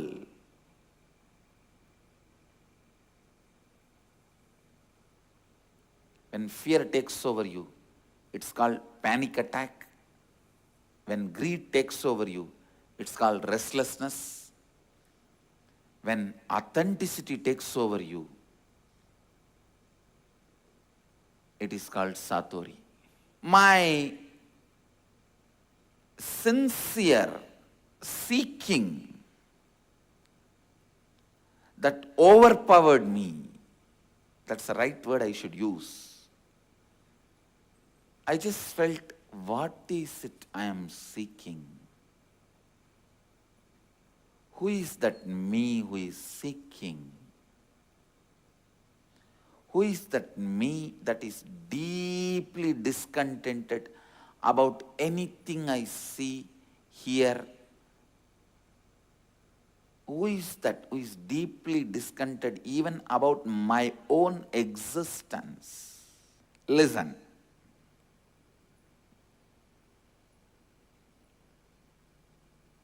Almost like, who am I who is so discontented about my own existence?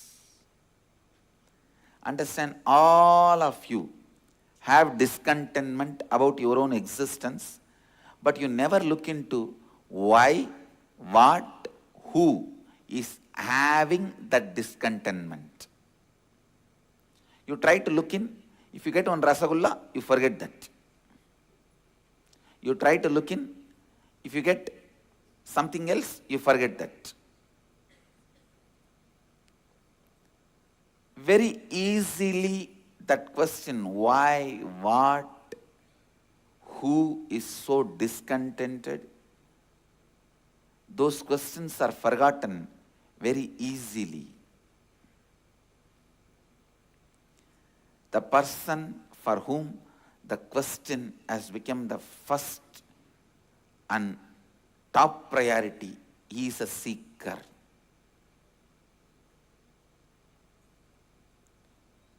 It was such strong taking over. That's the right word I'll use. Taking over.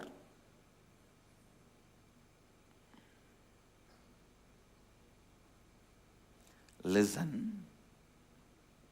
Understand.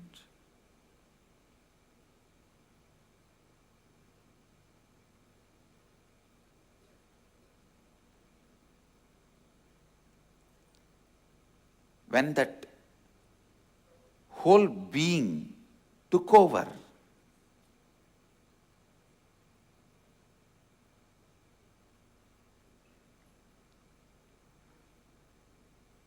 who am I that is experiencing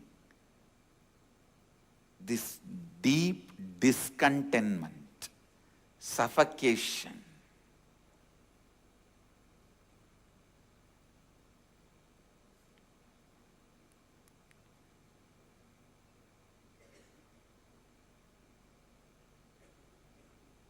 I can see very clearly that heaviness just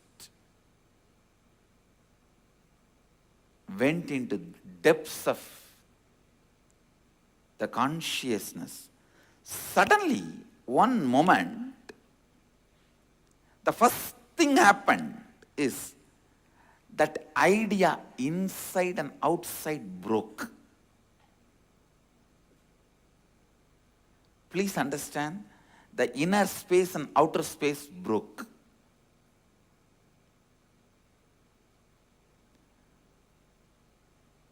The first experience is that I was able to see everything around me, above me, the whole 360-degree, 10 direction, below me, everything. I realized not only I was able to see, I was able to feel, experience.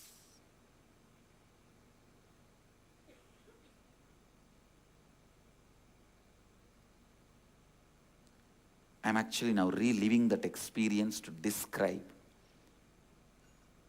any point I left out which I have not described.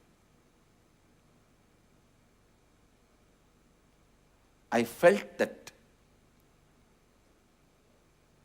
the skin of the stone on rock on which I was sitting and the skin of this body both carry me equally. In both I exist equally. Both carry me equally. In both I exist equally. The air, the breeze, the setting sun, rising moon, the whole Arunachala hill, all the plants, bush, shrubs, trees, everything, everything, everything. Just become so alive. The idea, something is inside and something is outside, is completely lost. First, I was able to see all the 10 direction 360 degree. The next moment itself, I realized not only I am able to see, I am able to experience all of that as me.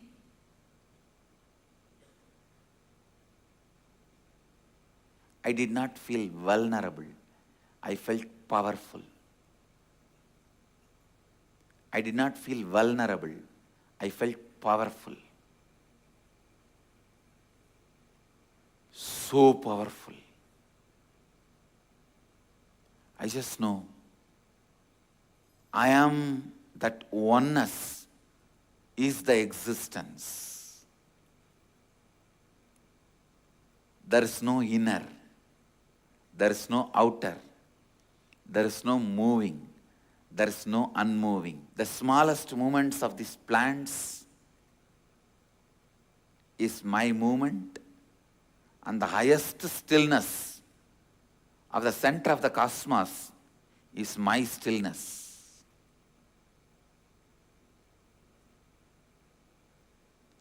Moves and moves not.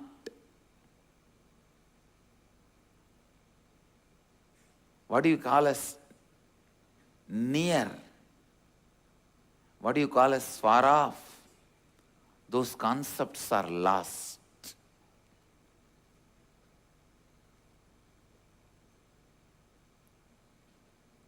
What do you call as inner space? Inside you, outer space, outside you. The ideas are forgotten. Mamakara, the inner image, drank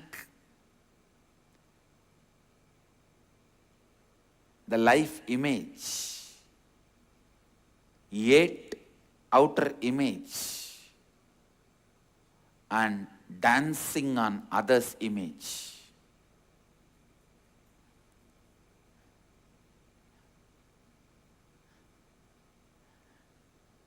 The inner image drank the life image, ate the outer image, dancing on others' image. Do manana, vakyartha sadas on this statement. Inner image drank the life image, ate the outer image, dancing on others' image.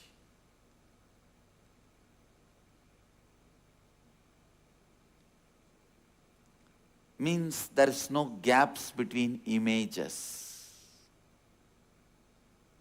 There is no imagination. It was such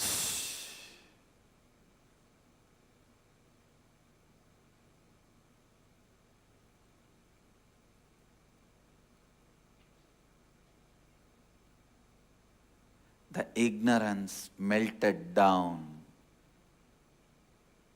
Ignorance melted down.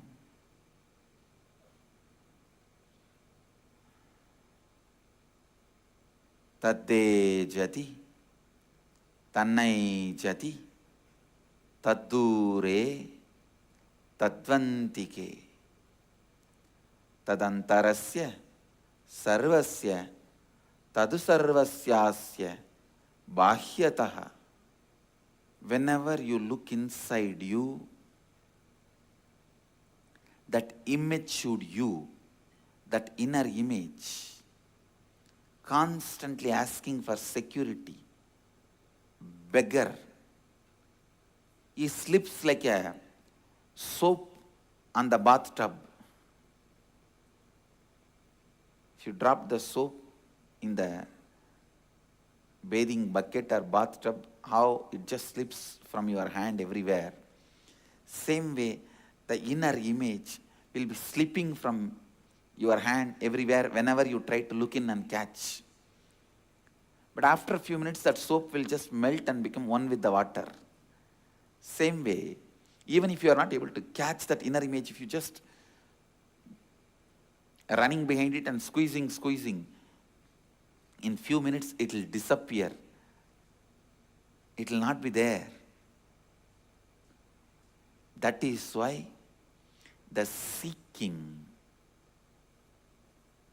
gives you the experience of liberation.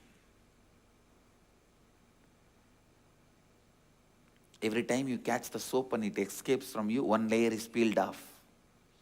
Next time when you catch and it escapes from your hand, one layer is peeled off. In few times, the soap is not there.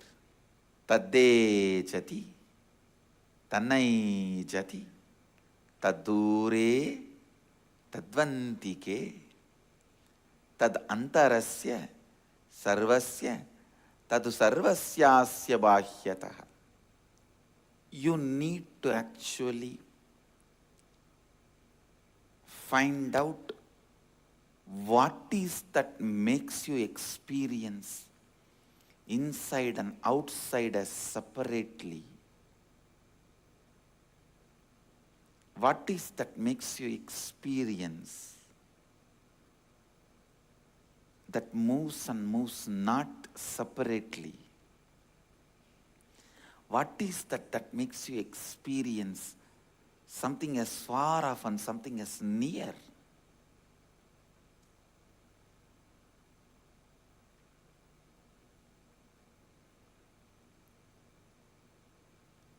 Something as far off and something as near.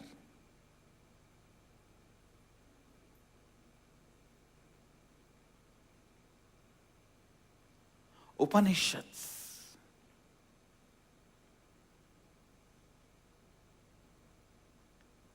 clearly declare, find which makes you experience something is moving, something is not moving, something is closer, something is far off, something is outside, something is inside. Complete with that, you will experience this verse. Till then, it will only be the intellectual jugglery. The very declaration itself is a technique and the truth. Understand? What Upanishads declare here is the truth and technique for you. Go on, do Vakyartha Sadas on it, Manana on it. You will realize it's a truth come technique.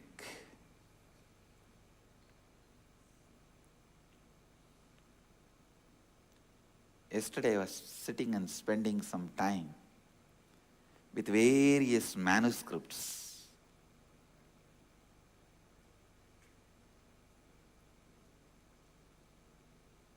I thank sincerely the Agama Academy and the Shivacharyas who are running the Agama Academy, especially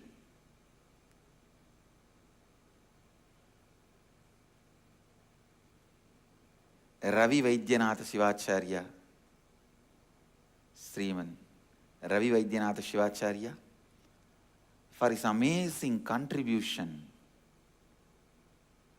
collecting, scanning, preserving all the manuscripts related to Agamas, collecting, scanning, preserving all the manuscripts related to Agama and ancient scriptures, and his broad-mindedness to share everything with us. He has done amazing work. Almost literally every night I am spending with his collections.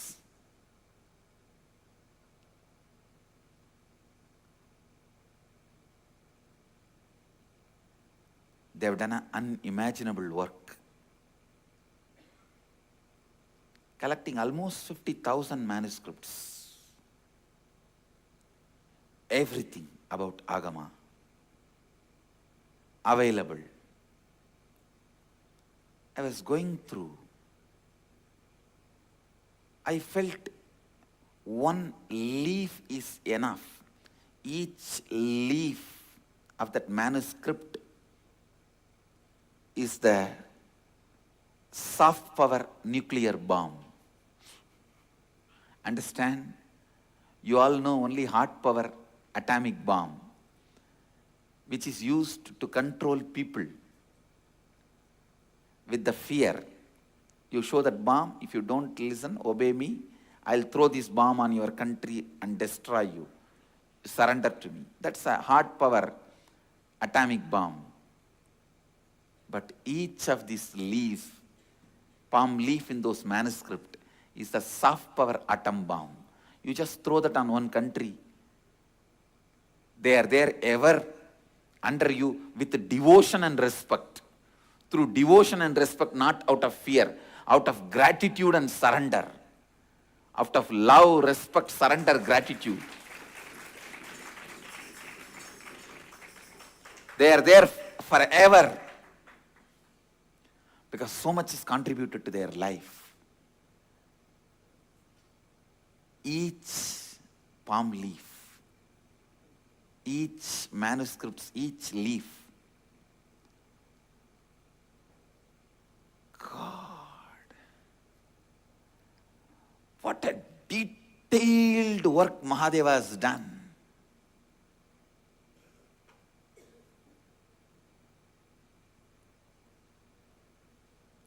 Agamas should have become the book of Hinduism. I am bold enough to declare. For all the lifestyle issues, social issues, how we should conduct ourselves in society, in the way of liberated thinking, how we should live everything, for everything, Agamas should have become the scripture.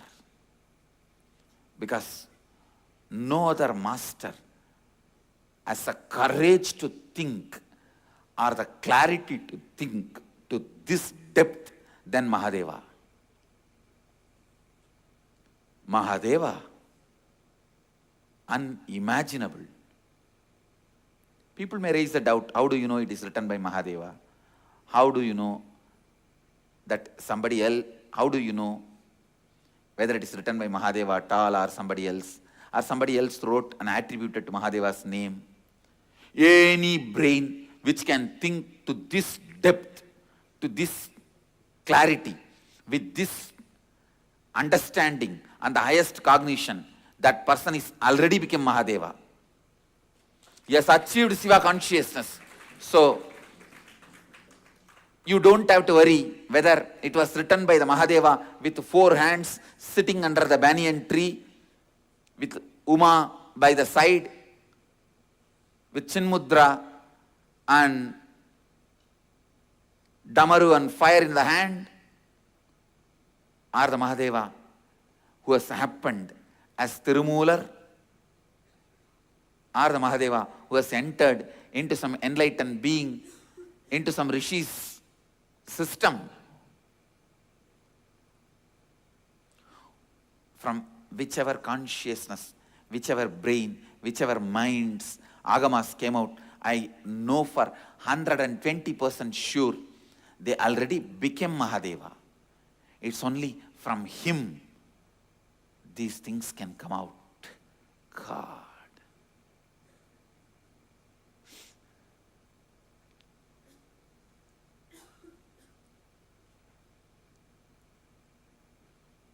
I just feel like I should dedicate my whole life to do research, organizing, collecting, living and spreading, radiating Agamas. And I have decided to do that. No doubt, Upanishads are the first.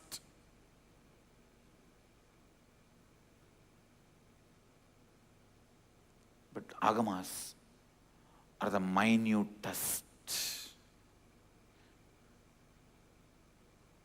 Upanishads made user-friendly is Agamas.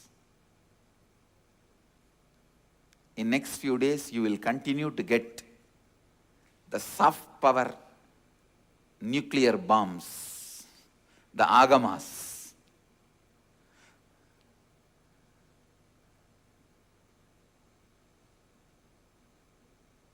To enrich your life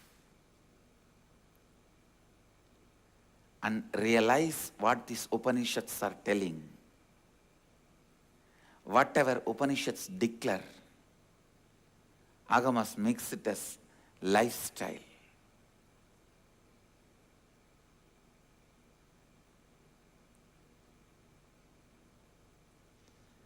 I'll continue to expand on Upanishad verses. Today's subject for Vakyartha Sadas is inner image swallowed the outer image, drank the life image, dancing on others' image completely. Inner image drank the life image completely, swallowed the outer image completely, and dancing on others' image. Contemplate on it and do Vakyartha Sadas on it. With this, I bless you all. And Seattle Nataraja Abhishekam and Rudrabhishekam, blessings for both. I bless you all. Let you all radiate with integrity, authenticity, responsibility, enriching, causing, living Advaita, the eternal bliss, Nithyananda. Thank you. Be blissful.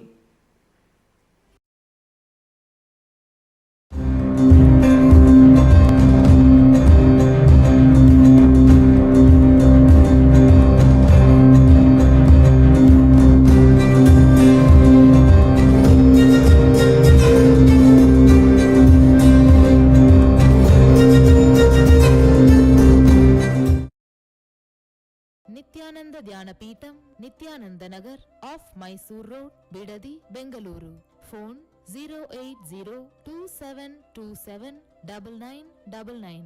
www.nithyananda.org. www.youtube.com/lifeblissfoundation.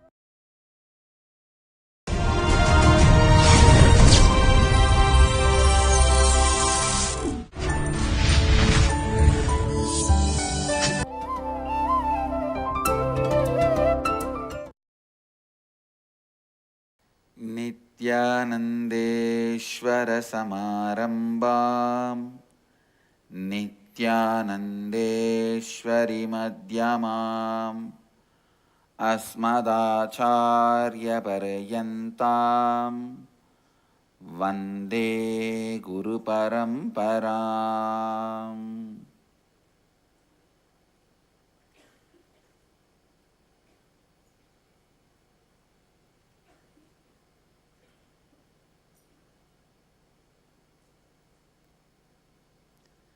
I welcome all of you with my love and respects. I welcome everyone who is sitting with us through Nithyananda TV, Sadhana TV, and two-way video conferencing, and Ara TV,